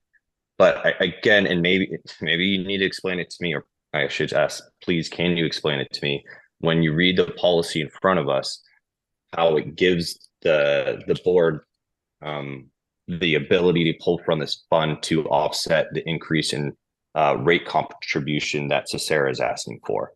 Again, in looking at this, it seems like we fund until it gets to that 100%, 110%, and then states how we would then be spending it and whatnot. But it doesn't state anything to the fact of if Cesara asks, lowers their assumption rate by X amount, we owe whatever dollar amount that is, that we can pull from this account or anything like that. And so I'm kind of just curious how this applies to the situation you were speaking towards, Director Jorgen, sorry. And then a question for maybe Glorian, and probably I can look it up, but just is it whatever off the back of your hand, just some easy sort of answer. How much do we pay Cesara every year for our pension costs? Just as for me in understanding, the account savings in there versus our currently annual cost for Cesara. Thank you. Right. So for this fiscal year 2025, based on the 2025 Cesara rates, which do change on an annual basis, we're paying about approximately $8 million to Cesara for the employer contributions. Thank you. Okay. Do we have any other comments? Yeah, I thought Director Jorgens did a good job. My understanding is we don't ever pull from that account. If it reaches 100, we should be so lucky that we ever get to 110% because that'd be a really good thing. But we just stop making additional contributions as long as it remains at 110. If it goes below 110, we start making contributions again. Isn't that the way it works? I'm sorry, go ahead, Ira. Yeah, if I can comment a little. First of all, in point 3, the last line actually says when you hit 110, contributions stop. So that it's not implicit, it's actually explicit that when the combined unfunded funded percentage hits 110%. The last sentence talks about the rate stabilization, the contributions to the rate stabilization trust will continue until the combined funded status using the Cesara discount rate reaches 110%. So once it reaches 110%, you stop putting money into the trust. The contributions that the district pays to Cesara are a combination of what Cesara refers to as normal cost, the cost for each year of service, plus an amortization payment to pay off the unfunded liability. So once you get to a place where you have where the money in Cesara is 100% funded of your unfunded liability, your contribution will be just normal costs and will be relatively stable. Having this extra cushion to get to 110%, meaning you'll have leftover money in your pensions rate stabilization trust, means that if Cesara drops the discount rate or the markets drop back down again and a new unfunded liability gets recreated, that you have the ability with using that money to pay off that unfunded liability faster. Because the number of things that could happen are vast. It's generally not a good idea to be too explicit in exactly how you're going to use it, because the actuarial and investment gods will hear you, laugh at you, and create something you didn't anticipate. So what it's basically saying is when you get to a point where you need the money, then you'll worry about exactly how much of it you spend, but you've created enough at that point to help you stabilize your contributions. So until you get it to 110%, you still make the increased payments. Once you get there, this fund should help you keep contributions relatively stable, barring, combination of catastrophes that always could happen. Thank you. Well stated. Do we have any other public comments? We do not have any more hands raised or any additional public comment. Great discussion. Let's move on. So I move that we approve 9.2 as written. Second. Vote, please. Well, wait, I thought it's coming, isn't it coming back?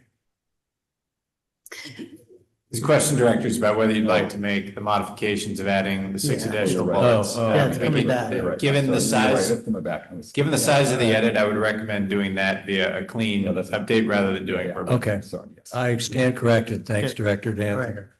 So we'll place it on consent for next month and All avoid right, the next great. item. So then we can move on to, where are we? Item 9.3, sir. 9.3, 9.2. Not free. 9.3. Review of the current practice for recording meeting minutes and explore potential options to enhance the effectiveness of minute-taking processes while meeting regulatory standards. Good evening, directors. The district currently produces discussion-style minutes to provide a summary of discussions, deliberations, decisions made during board meetings. While comprehensive, this approach can result in lengthy minutes that require significant resources to produce and review. It can also lead to an excess of information that can make it difficult to quickly locate key decisions, and the production of these minutes requires judgment calls regarding the recording of a discussion amongst board members and public comment. Discussion-style minutes are time-consuming both to prepare and review. They are not required by law, nor are they recommended by Robert's Rules of Order. In contrast to discussion-style minutes, action-style minutes focus on the key actions and decisions made during a meeting without capturing the entire discussion. According to Robert's Rules of Order, meeting minutes should record the actions taken in a meeting, not what was said. Action-style minutes typically include the items listed below. Some of the benefits of action-style minutes are listed, specifically clarity, alignment with best practices, focus on accountability, and lack of judgment calls where staff has to determine what should be determined and how it should be characterized. We've conferred with council and determined that transaction to action style minutes would be permissible within the board's discretion. And I would like to add as a note that within corporate memory here, our meetings were not broadcast on Zoom and were primarily only accessible to those who were present in the meeting. Given the size of the district, the time of night, and so forth, that often it was not feasible for members to attend, and producing discussion style minutes increased transparency and allowed interested parties to get a sense of what occurred in the room before a decision was made. As a result of COVID and other things, we now have a variety of ways that members of the public can participate remotely. And most importantly, we have a recording that allows the member of the public to watch on Zoom in great detail exactly what happened. And so what we believe would perhaps be a more efficient way with regard to staff and reduce the potential that staff would either mischaracterize a discussion or would be accused of inadvertently not applying the appropriate weight or interest to a certain area, is record what action occurred. And then the minutes then also provide essentially a table of contents for what happened and when, and where it could be accessed, which we believe is consistent with transparency and public interest. It's an excellent use of the finite resource of staff time. It takes it takes a significant amount of time that could be used for other things. And as we all have read the minutes in great detail, I'm sure, I do continue to have concerns about the degree which staff is making discretionary decisions to characterize a conversation that would be better characterized by the person who made it in the form of a recording. We have Ruben Cruz from Rennie Public Law Group here is able to answer any legal questions with regard, and we're seeking direction from the board. Should it be the board's pleasure that we move forward with this, we would endeavor to produce action style minutes for tonight's board meeting as the first example of what that would look like. Comments, questions? I think it's a great Director idea. Jarvis, what? I think it's a great idea. Go ahead. You know, without seeing what the action style minutes will look like, I just have a couple of questions. So in the action style minutes, maybe it's a Ruben question, but if we have members of the public who speak, do those names and basically what they said still appear or no? That is a decision that's for the policy decision of the board as to how much information you want. The law only requires basically a record of the action that Just when the motion, public comment was taken, the motion, who made it, the second, and the votes. You can, and as I understand, I had conversations with the chief, is that you could have, for example, a public comment was taken and then have a link on the written minutes, I'll call it written for lack of a better word, or to the video recording where that public comment occurred. You could also say public comment was taken by person A, person B, person C, and also have links to all of those if you would prefer to have that as well. The big issue that exists on doing something like that, where you have a link to the video recording, is that the video recording has to be what the law calls maintained in a trusted system, so that it is basically kept so it's can't be subject to modification or tampering. And the state has various requirements for that to be a trusted system.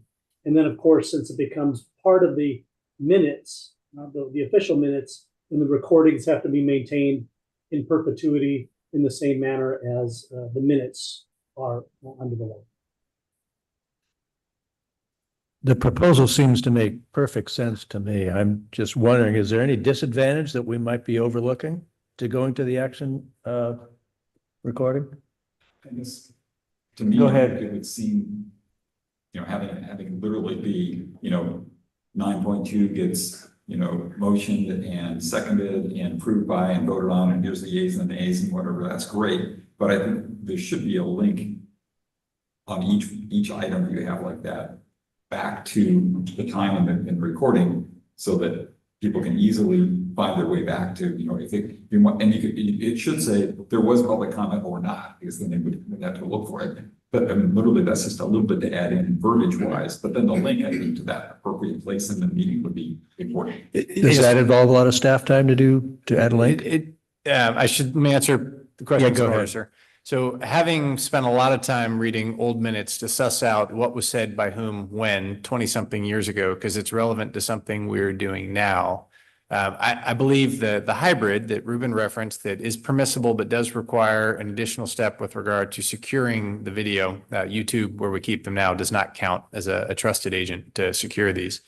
Would allow future people trying to figure out what was done and why after we are all no longer associated with the district, would give them that breadcrumb trail that they need in a way that action style minutes alone would leave a gap. So were it not for the ability to link to the recording and let people hear what was actually said, and in doing that, committing to securing the recording forever and ever and ever, we wouldn't be bringing this forward, because the context matters on a number of, or has mattered on a number of items that we needed to look up to understand what was intended by the board at the time of adoption.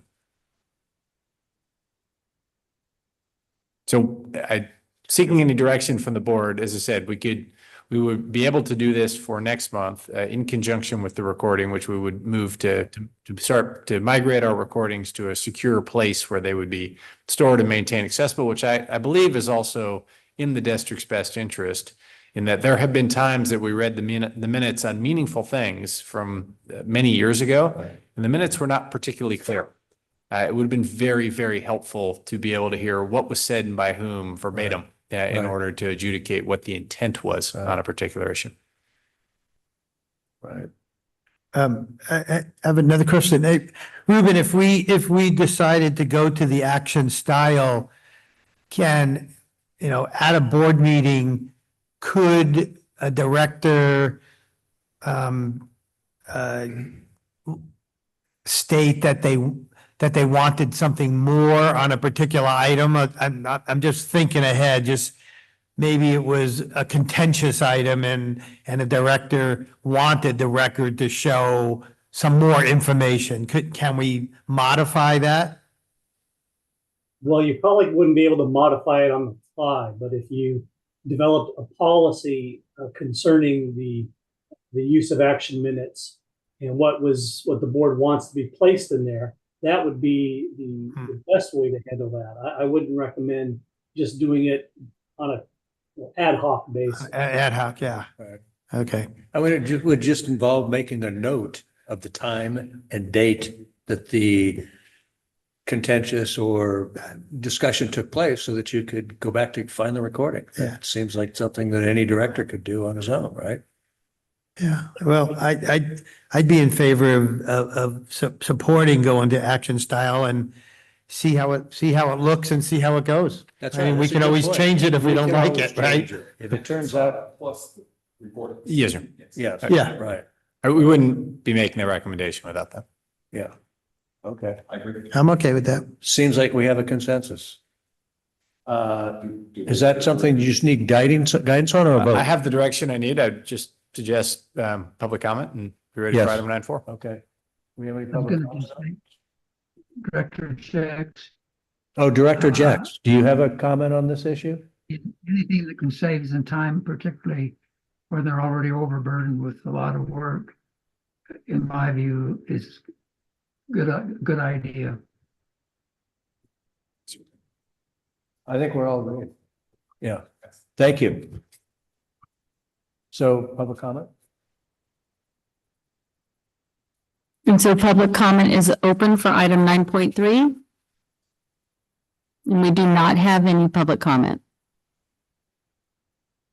Okay, I think you have your guidance then, correct? You can move on to 9.4. Approval to invest district funds held in section 115 trust with public agency retirement services using the director trustee approach. At the last board meeting, the board discussed alternative investment strategies for the district's money held in the pension and OPEB trust at PARS. The total balance in the trust as of September 30, 2024 is $19.2 million. The board discussed changing to the directed trustee option where the district would self-direct the investments held in the PARS trust instead of using a registered investment advisor. District counsel has provided confidential advice to the board regarding fiduciary responsibilities. Investment returns to 2008 are listed on the slide. Marcia, if you could put the slide up, please. And they're compared to the Vanguard 500 Index Admiral Mutual Fund investment returns. Should the board desire to proceed with the directed trustee option, staff recommends 2 items. The first recommendation is retention of a qualified expert to provide an analysis to determine if selected mutual funds meet the threshold of diversified using a prudent investor standard as defined in the California Government Code.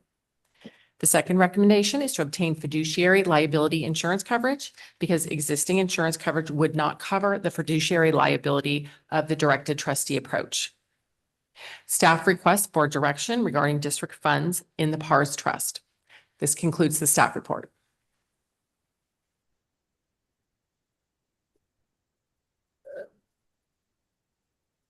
So is Ruben available and does he have the floor? I will acknowledge that the confidential memo was very helpful to me. I don't think that, tell me if there's any issue of breaching our attorney-client privilege, but I do have a couple of comments, but maybe I should as the president, I should open it up for other directors to ask questions or comments first. Unless Ruben is going to give a presentation on this. It's not clear to me in view of the characterization. John? Yeah. Go ahead. John, go ahead. No, I'm sorry. So I just had a little bit of problem with my computer for the last 5 minutes, so I just got back on. So I'm sorry. Can you repeat the question? I think it's kind of a procedural one. I want to first of all acknowledge that I read the firm's memo. I found it very helpful. I appreciate that. I do have a couple of comments or questions, but I'm also mindful of my duty as a president to provide the opportunity to other directors to ask questions or comments first if they want to, unless there's something that you want to add to or augment the memo, which I'm assuming that we all are familiar with and read. I would recommend board discussion, sir. You'd recommend? Board discussion. Any or questions or comments from the board, and then staff or council will be happy to answer any questions. It seems to me that, does anybody else want to go first? Go ahead. It seems to me that we're in a bit of a double bind because I think that Director Jorgen's suggestions, based upon his knowledge of and appreciation for the fact that investing in the Standard and Poor's 500 index fund almost seems as if that is adhering to our fiduciary obligations to best manage that money. And the bind is that we have, is the key word appears to be diversified, is that the government code requires us to be diversified. And then there's the other key thing, which is that our directors and officers liability insurance would not cover us individuals in the event of a lawsuit. Given the fact that right now we're 57% invested in a Standard and Poor's index fund, it seems inconceivable to me that there would be the basis for a suit. But I'm not sure it's fair to any of the directors to expose ourselves to liability without modifying the DNO policy to cover that. If I could answer that, sir. So there'd be two recommendations should the board desire to proceed. First would be ensure that we had the appropriate coverage so that our directors and officers insurance extended to the fiduciary. And Glorian's contacted our provider to determine the availability of that. The second thing, which is the legal requirement, is to determine that we are meeting the prudent investor standard as outlined in the government code. And that's something the board could do on its own, but that would be strongly recommended against. And there we would utilize district counsel to contract the appropriate expert to do an analysis and produce an opinion that whether or not the proposed course of investment meets the prudent investor standard, which would then meet the legal requirements for making any investment and what constitutes diversification. Diversification is obviously, it can mean a lot of things to a lot of people, and diversification within the same class, as I understand it from the legal review, does count as diversification, but that would be the opinion that we would be seeking from the qualified expert to determine that we had in fact, that this proposed course of action would meet the prudent investor standard. Right. Right. Does diversification mean we're diversified because we have Standard and Poor's 500 includes 500 of the largest corporations, which presumably own a number of bonds, or do we have to, does diversified mean that we have to split it between securities and bonds? Yes, sir. That would be the point of retaining the expert who would produce that opinion. Well, at the moment, we already don't have any bonds. Seems to me, we already told them we didn't want to have bonds. We already kind of made that, we're over that bridge. Right.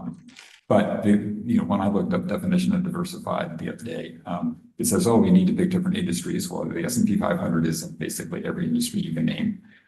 They said, oh, you need to have international. Well, I'm pretty sure that every single S&P 500 company has international exposure. They have operations, they have suppliers, they have whatever internationally. So that would count. Many of them are banks. So they have interest rate exposure, they have bonds, they have all kinds of things that, and all the companies have debt. So again, they're exposed to different interest rates and things. So is it, if you wanted to add extra diversity, you could say, hey, we're not just going to invest in the S&P 500, we'll have 15% of it in the Russell 2000. So now we'll have 2,000 stocks that include large stocks, small stocks, all kinds of things. So, it's easy to have whatever the definition of diversified may want to be, but it's pretty easy.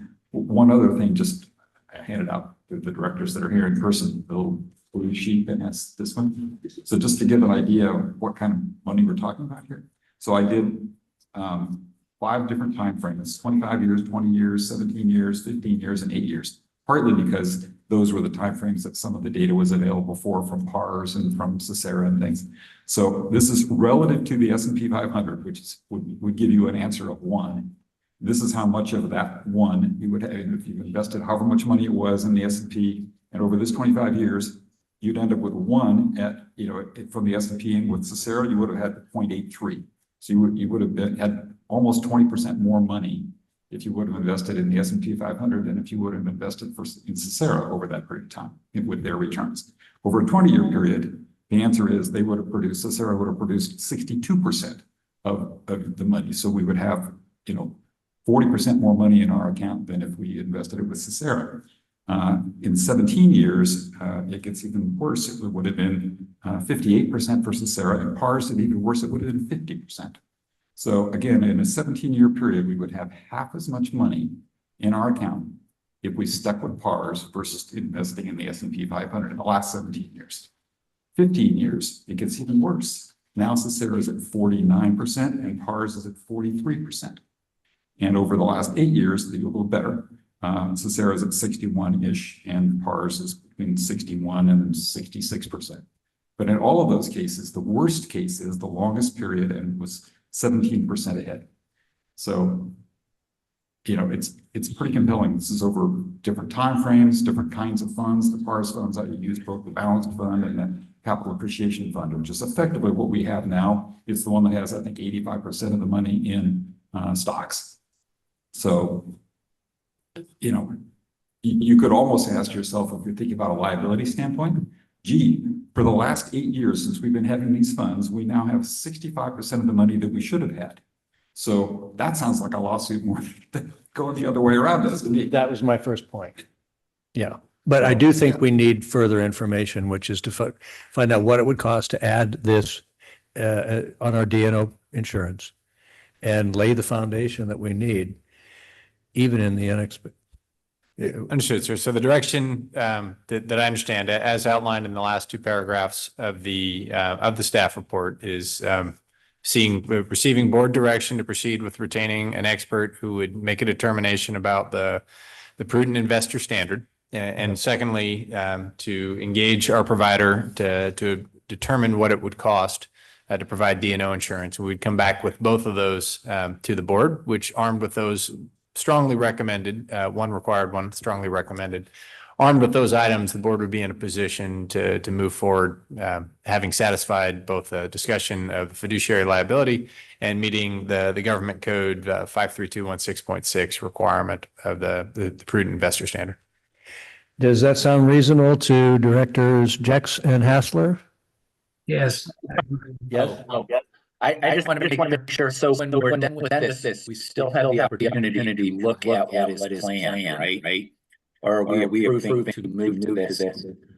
No, sir, there's no action item here. There's direction to staff. Well, the action item is preparatory to actually making a change, and that would be the securing the opinion, determining whether or not the proposed course of action meets the prudent investor standard, and determining the ability to obtain the fiduciary coverage for our directors and officers coverage. Staff direction is fine. Like without that, I can't make a decision.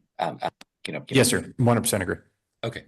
And I guess I would say it isn't just, I mean, I happen to use the S&P 500 as that's probably as little diversification as I would feel good with. And if the person that's going to do our prudent investing opinion says, hey, you know, it'd be better if you put 15% of it into the Russell 2000, as they do small caps and large caps and big caps and whatever. You know, I think we should ask that question. Yes, sir. To get a 2-pronged answer from. We won't ask for a binary. We'll get all the shades of gray in between that they believe are relevant, sir. Yeah. Hey, John, go ahead, Director Danziger.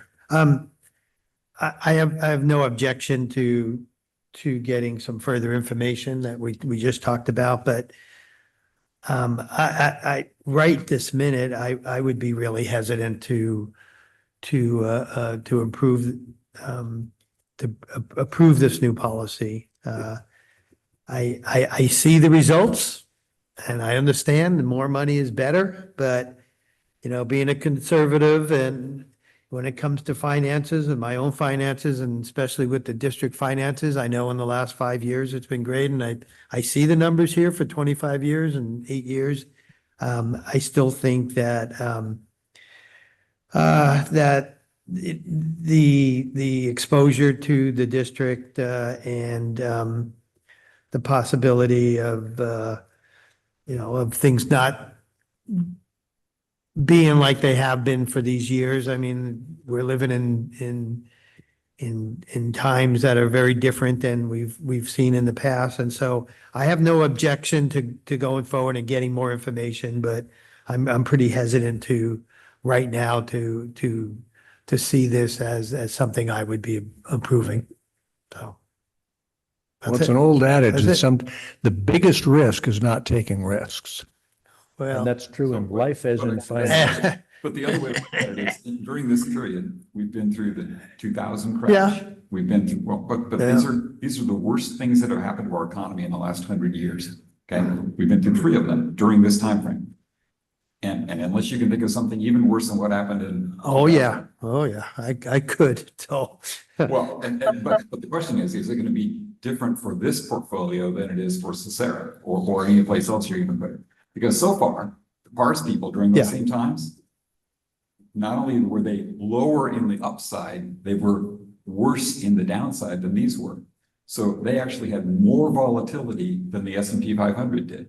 So the only reason, literally the only reason that you ever have a diversified portfolio, the only justification for it is because you have lower risk. Right? That's because theoretically, the more risk you take, the higher returns you get.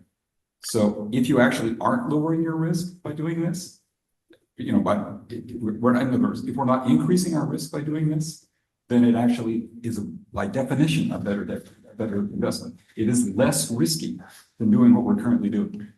This is Director Hassler. I had one quick question. I don't know if I can ask it now, but and this is more of a legal question, if we were to switch to this policy today, right? So let's say everything went out, right? The market is pretty high right now, and everything went south. Obviously, if we left it in PARS, it would go down. And it may go down if we put all our money into the S&P 500 as well.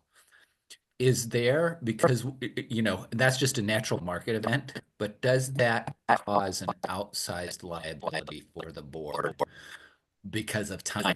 Not because of philosophy is now, but does that cause a liability for the board? Do you want to tell them again?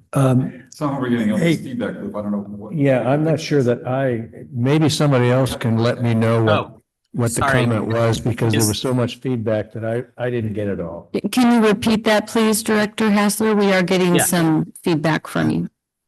Oh, hold on just a second. Do you have your phone and your computer on, maybe? No, it's just my computer. Is it better now? No. We're still getting some feedback. It started off okay, and then the echo started. If I can take a stab, I think I heard. You think you did? Well, why don't you summarize Is what you market think? timing creating liability for us? If we time this wrong, are we taking on a liability because we've taken responsibility for that money at that time versus just leaving it in ours? Just to clarify, sir, on the initial investment or on either a reallocation or taking dispersal on the down future date? It's us taking the money and taking direction. So the board then takes directions or hires to directly invest it versus being in PARS. So the market's going to go up and down, but if the market were to have a large drop because it's tight right now, we took the money at PARS. Yes, sir. Are we then liable for that? Because it's just market time, right? It would have gone down in PARS as well. Yes, sir. I understand. I think that would be a question appropriately posed to the expert making the prudent investor standard. And one of the paths they might recommend to address that, if they determined that was a concern, was that there would be the transition would be timed. And so that the board would not execute the transition to S&P or other directed thing on a single point in time, that it would be spread out over a quarter, over a year, over whatever period that would satisfy the prudent investor, so that the district wasn't exposed to all the vagaries of what could be a micro move of the market that happened to occur at the exact wrong moment. Got it. Okay. Thank you. I agree with that. I think that. Go ahead. Because that's anytime, when you could do, I could have picked 24 years. I didn't, and I don't know this is a fact, but the year you pick as your starting year can make all the difference in the world about what, because if you have a good year and the other one you're comparing it to as a bad year that year, you start off either way ahead or way behind. And sometimes it's hard to catch up. So, working your way into the market is often, a good way to get rid of some of that. And over a year, if the market's going up and down, whatever, is probably a good idea. But again, you can do that also by investing more than just the S&P. Yes, sir. And we'll take that for action as a question. What satisfies the prudent investor? Again, you're still going to be comparing yourself to, if we left our money in the old portfolio, how did it do during that time? And it's not that much more diversified or any different things than ours. It just happens that the S&P has had a better return for a long time. Okay, I think we have the direction we need. Okay, so let's move on. Public comment? Public comments open for item 9.4. And we do not have any public comment. Let's move on to 9.5. Second reading of ordinance number 24-3, an ordinance of the Moraga-Orinda Fire Protection District amending the purchasing and contracting procedures and authorities. Good evening, directors. As discussed last month, the district recently created two new positions, the deputy fire chief and the office specialist in emergency preparedness. The district also has changed the job duties of the emergency preparedness coordinator and updated the title of the position to prescribed fire program manager. As discussed previously, it's necessary to update the purchasing ordinance to authorize the new job positions as purchasing and contracting authorities, which are endemic to their jobs. As previously discussed last month, it is noted that having the authority to make a purchase does not create essentially a free-for-all. Anything that is being purchased has to be within an approved budget, which is approved by the board and is reviewed by their supervisor at several points during the transaction and obviously the carrying out of those purchases. I'd be happy to provide answer any questions the board may have. A staff recommendation is to discuss, deliberate, waive the second reading and adopt resolution 2412. Questions, comments? Public comment. Public comment is open for item 9.5. And we do not have any hands raised for public comment. All move we approve item 9.5 as written. I'll second. Vote, please. Director Danziger? Aye. Director Hassler? Aye. Director Jex? Aye. Director Jorgens? Aye. President Romer? Aye. 9.6, approval of unrepresented employee handbook authorizing benefits for unrepresented employees effective January 1st, 2025. Can I make one, go back to the fire agenda, I have just one last comment, I'm sorry. Sure, go ahead. So one thing that we need to make sure that the investment person or is going to plan on the diversity of this is that this is a fund that has, a long life. We don't need the money like many of these funds. You put the money in, it goes right back out the same year. So Sarah has, it's not so Sarah. This is a buy and hold. This is not a, we need the money every year. We put some in, we take some out every year. So this has a very long-term horizon. So the question, because that makes a big difference. Yes, If you're deciding, whether it's prudent or not, because you have time to weather the way through. People who are, 90 years old don't invest in long bonds because they're not going to live as long as the long bonds are. So they invest in things that are stable and short-term, and people that are young, the prudent investors invest in things that have longer-term horizons, and obviously a little bit more risky sometimes because they can weather, they don't need the money early, and they can weather through the good times and bad times. Yes, sir. Understood. To item 9.6, sir. On September 18th, 2024, the board appointed Jeff Isaacs as interim fire chief effective December 31st, which I believe is an excellent decision. This will result in a vacancy in the current fire marshal position. The fire marshal position is unrep, and salaries and benefits for the fire marshal position are detailed in the unrepresented employee handbook. Currently, the vacation and floating holiday accruals for the fire marshal are different from all other unrepresented employees due to the prior practice of some unrepresented employees having individual contracts. This goes back now at least 5-6 years ago when essentially all managers had a separate contract. Those, as part of our consolidation and streamlining, all of those were rolled up into a single unrep handbook. And the recommendation here is to standardize the fire marshal's personal holidays and vacation accruals in a manner consistent with all other employees included in the unrep handbook. This is with the transition, seemed like an excellent time to standardize and to clean up the last of our legacy unrep members who had elements of their leave and other benefits that were tied to a prior contract. Since we don't like to change when an incumbent is receiving something, but since there'll be a vacancy, this would be an excellent time to standardize and streamline the unrep handbook to ensure everyone's receiving the same benefits for their district employment. Be happy to answer any questions. Recommendation is to approve the unrepresented handbook effective January 1st, included as attachment A. No, good time to clean it up. So it looks good. Anybody else? I agree. All right. Who do you comment on though? Public comments? Public comment is open for item 9.6. We do not have any hands raised for public comment. I move we approve 9.6 as written. I'll second. Vote please. Director Danziger? Director Hassler? Aye. Director Jex? Aye.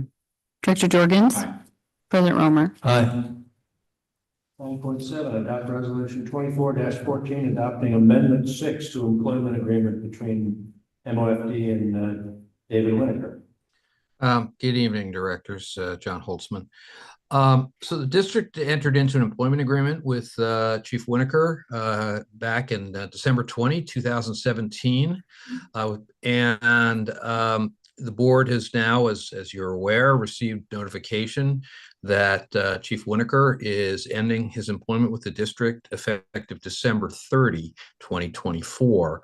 The amendments that are before you relate to sort of cleanup items in ending that contract. There are three proposed amendments.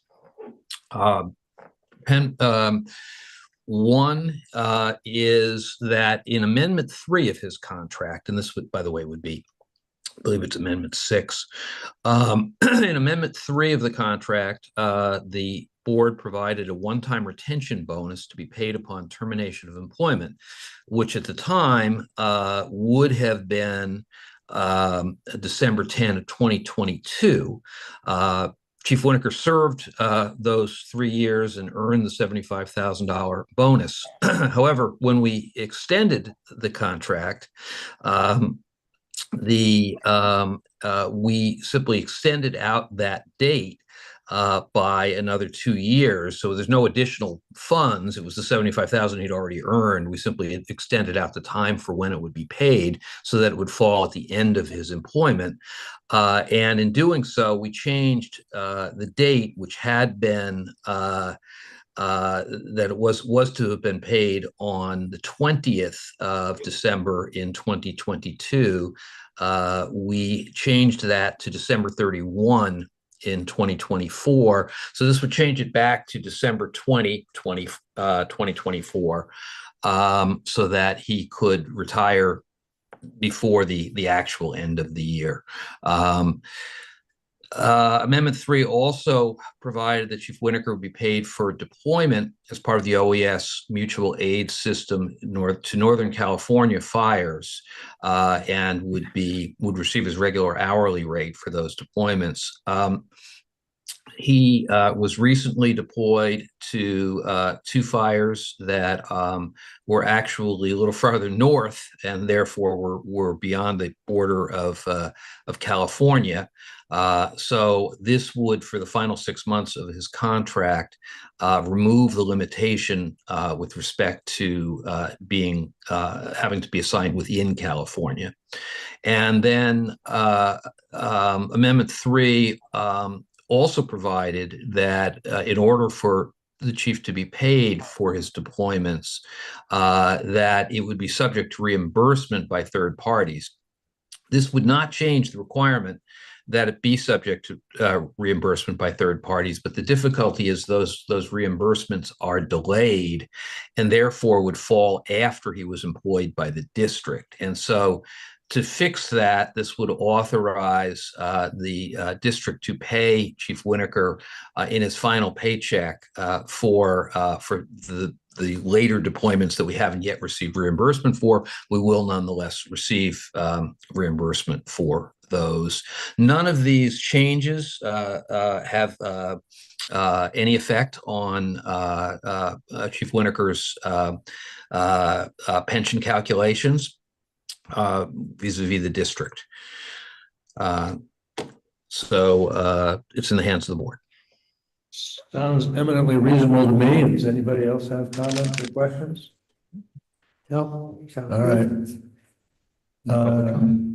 We need a motion on this. We're going to take public comments. Public comment, correct. Public comments open for item 9.7.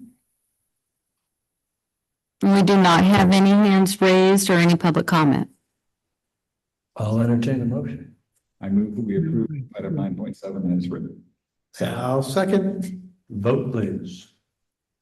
Director Danziger? Aye. Director Hassler? Aye. Director Jex? Aye. Director Jorgens? President Romer? Aye. It's a sad moment for all of us. What's that? Not all of us, sir. Said it's a sad moment for all of us. It is, it's true, but not for everybody. We're gonna give you one of those giant That checks. makes it even sadder. All right, 9.8, membership of the Hills Emergency Forum. Good evening, directors. Following the 1991 tunnel fire, the Hills Emergency Forum was established in 1992 to quote, coordinate the collection, assessment, sharing of information on East Bay Hills fire hazards, and further to provide a forum for building interagency consensus on the development of fire safety standards and codes, incident response management protocols, public education programs, multi-jurisdictional training, and fuel reduction strategies. In 2004, 12 years after it was formed, MOFD joined half as a full-time members participating in its activities for the last 20 years. Over time, MOFD has also developed a robust wildfire risk reduction program intended to reduce the risk of wildfire loss within our community.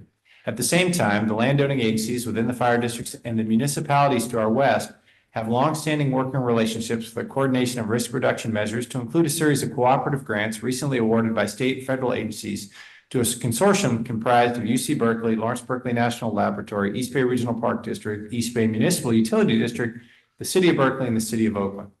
In 2022, MOFD proposed an expansion of the Hills Emergency Forum to incorporate agencies that originally proposed forming the East Bay Hills Wildfire Prevention and Vegetation Management Joint Powers Agency, now known as the East Bay Hills Wildfire Prevention Coordinating Group, staff report about which is attached. Further, the recently created Fire Safe Moraga-Orinda is now a recognized fire safe council, and the existing Moraga-Orinda Firewise network coordinates risk reduction activities across 40 recognized Firewise neighborhoods. That number is growing by the week at this point through the efforts of the volunteers who run the organization. MOFD currently contributes annual dues of $5,500 for HEF membership.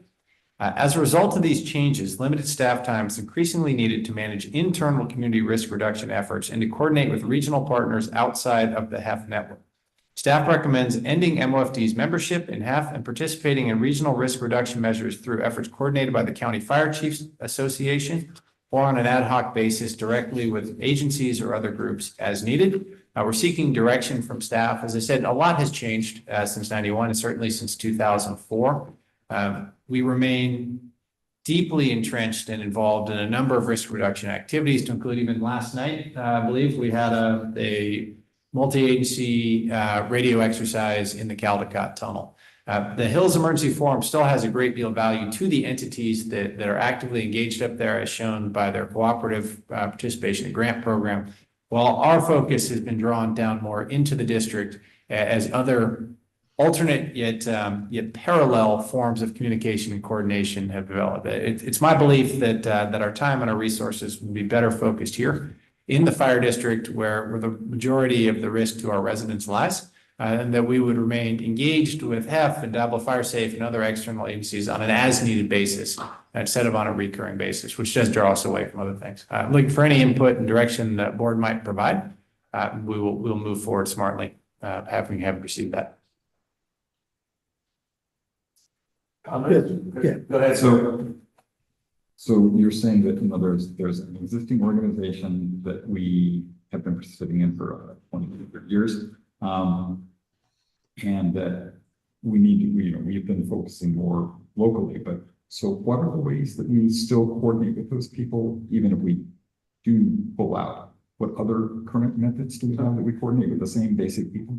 Yes, sir. From the top, for operational elements, we coordinate directly with the fire departments. We have a number primarily led by Deputy Chief Lucas Lambert. We have a recurring and regular series of exercises, drills, coordination meetings from leadership members, coordination members, meetings for members on the ground, radio interoperability, and on a near daily basis this time of year, interagency response, where we are sending resources across the border with Berkeley and Oakland and receiving resources, as was referenced with the discussion of Wildcat Canyon's closure.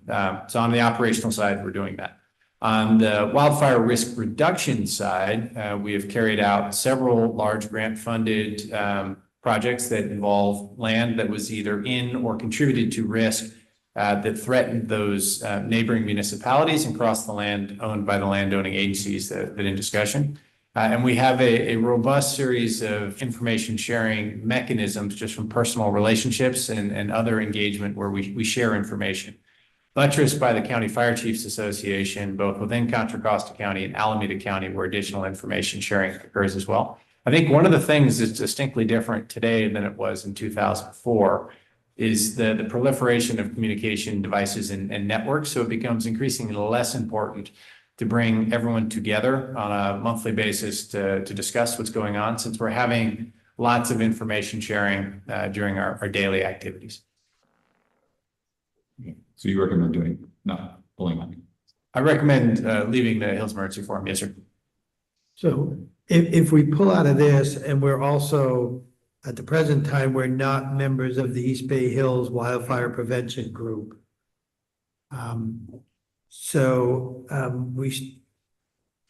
For coordinating with other larger entities, I mean, you mentioned that we will still have the Fire Chiefs Association on an ad hoc basis. Does this diminish our ability to coordinate with, the other Oakland, Berkeley? I see El Cerrito here, which seems a little far for me. I don't see, I would think Richmond isn't a part of this. Richmond's not a member of the Hills Emergency Forum. No, sir. So is it going to diminish our ability to interact with these other groups? And I don't believe so. What do we lose?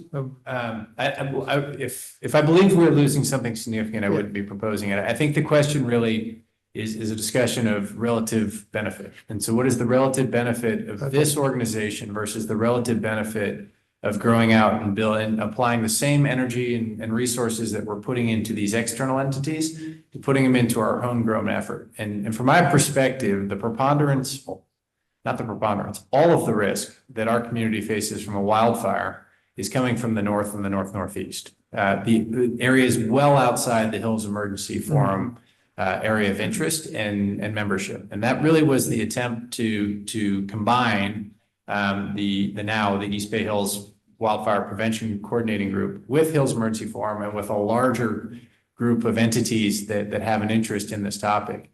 And we're seeing is we now have a Fire Safe Council.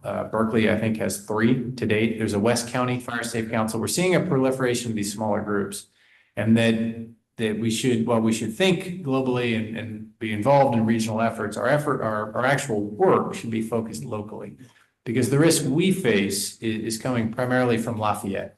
And yet Lafayette is not a member of the Hills Emergency Forum. And drawing our attention to the west pulls attention away from the east, where I think there's less organization. There's more opportunity to reduce risk, because historically that area hasn't had the sense of proximity to the risk of loss that the East Bay Hills have as a result of 91. And I would point out that in many ways, the destruction caused in 1991 was not because of conditions that were unique to the East Bay Hills. It was because of the location of the ignition. And had that ignition occurred in a different location on that day, another area would have experienced that catastrophic loss.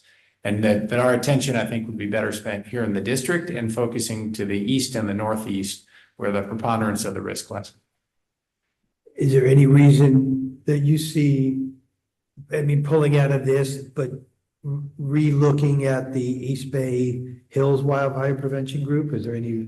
Yes, sir. I think that's an excellent question in time. I think in time, the Hills Emergency Forum, as it is now, continues to be focused on the landowning agencies and is a useful tool as they identify, if I do this and you do this, how do those come together? Because fire doesn't represent the property lines. Of less interest to us as a agency having jurisdiction than it is to the landowning agency where that coordinating is occurring.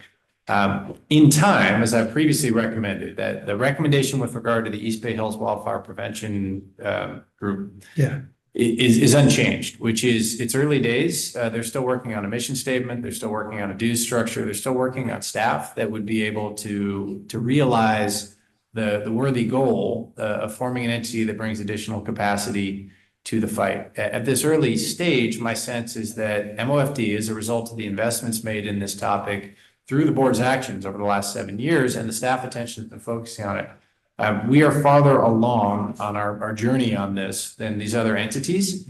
And that while we potentially could contribute, although if we're still looking at mission statements things, I'm not sure that we actually have much to contribute there. There are skilled people involved now who have great expertise in that area. And that while we have a great deal of risk here, we have essentially, our community will absorb as much staff time and effort as we are able to put into outreach, education, enforcement, capacity building, and implementation and maintenance of meaningful mitigations within our community.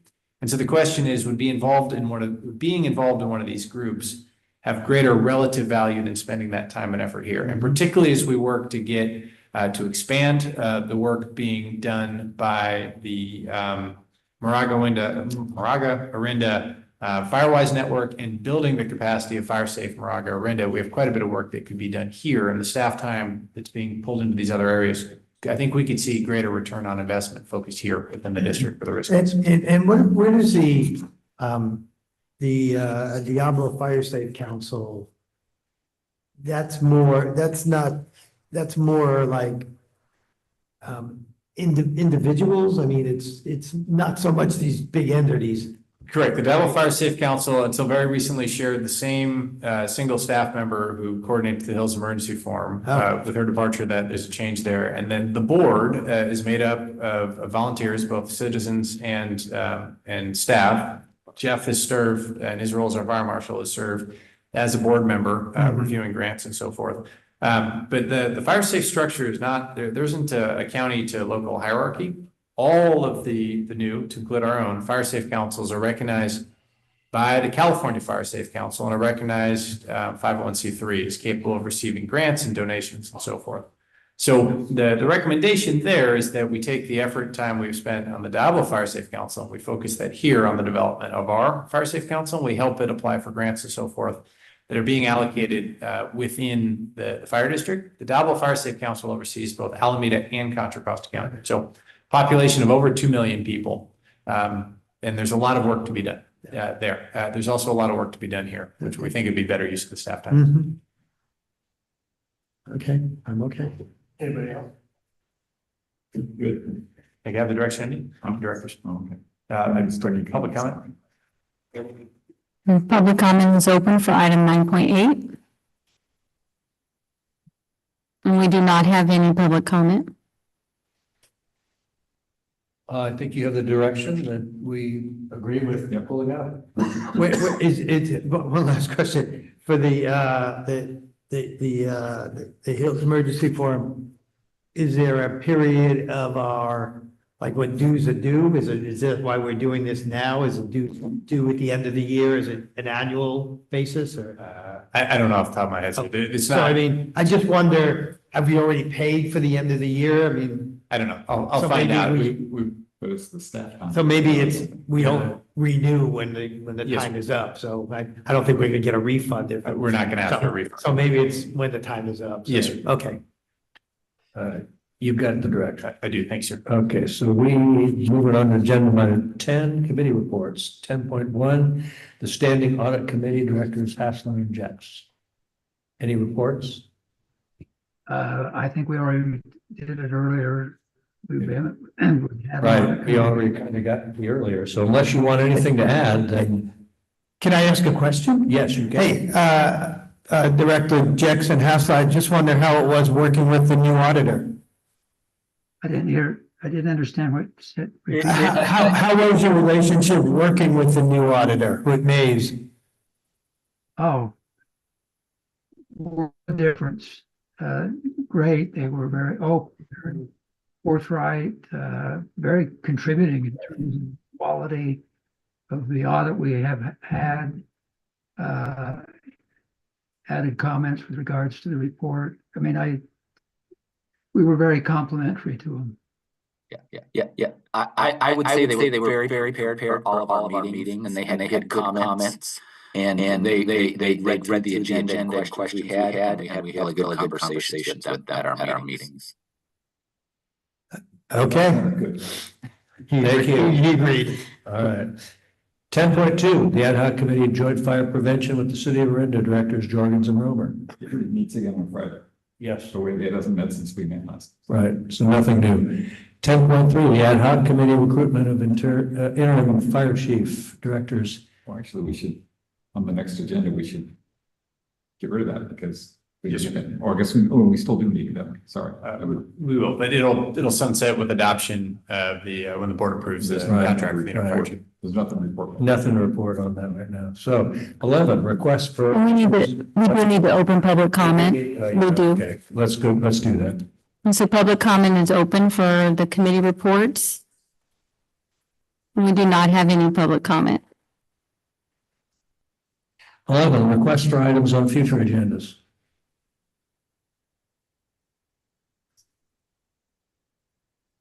Nope. Hearing nothing, then 12 adjournment. Do we have a motion? I'll make a motion to adjourn. Let me get one. Second. There you go. The time is 9:30. We have to vote, right? Director Danziger. Aye. Director Hassler. Aye. Director Jex. Director Jorgens. Aye. President Romer. Aye. Meeting is adjourned. Thank you. Good job, Anderson, for all the technical stuff. Thank you. Thank you. And now you're hopefully gonna have a simple job going forward. Good job. Good job.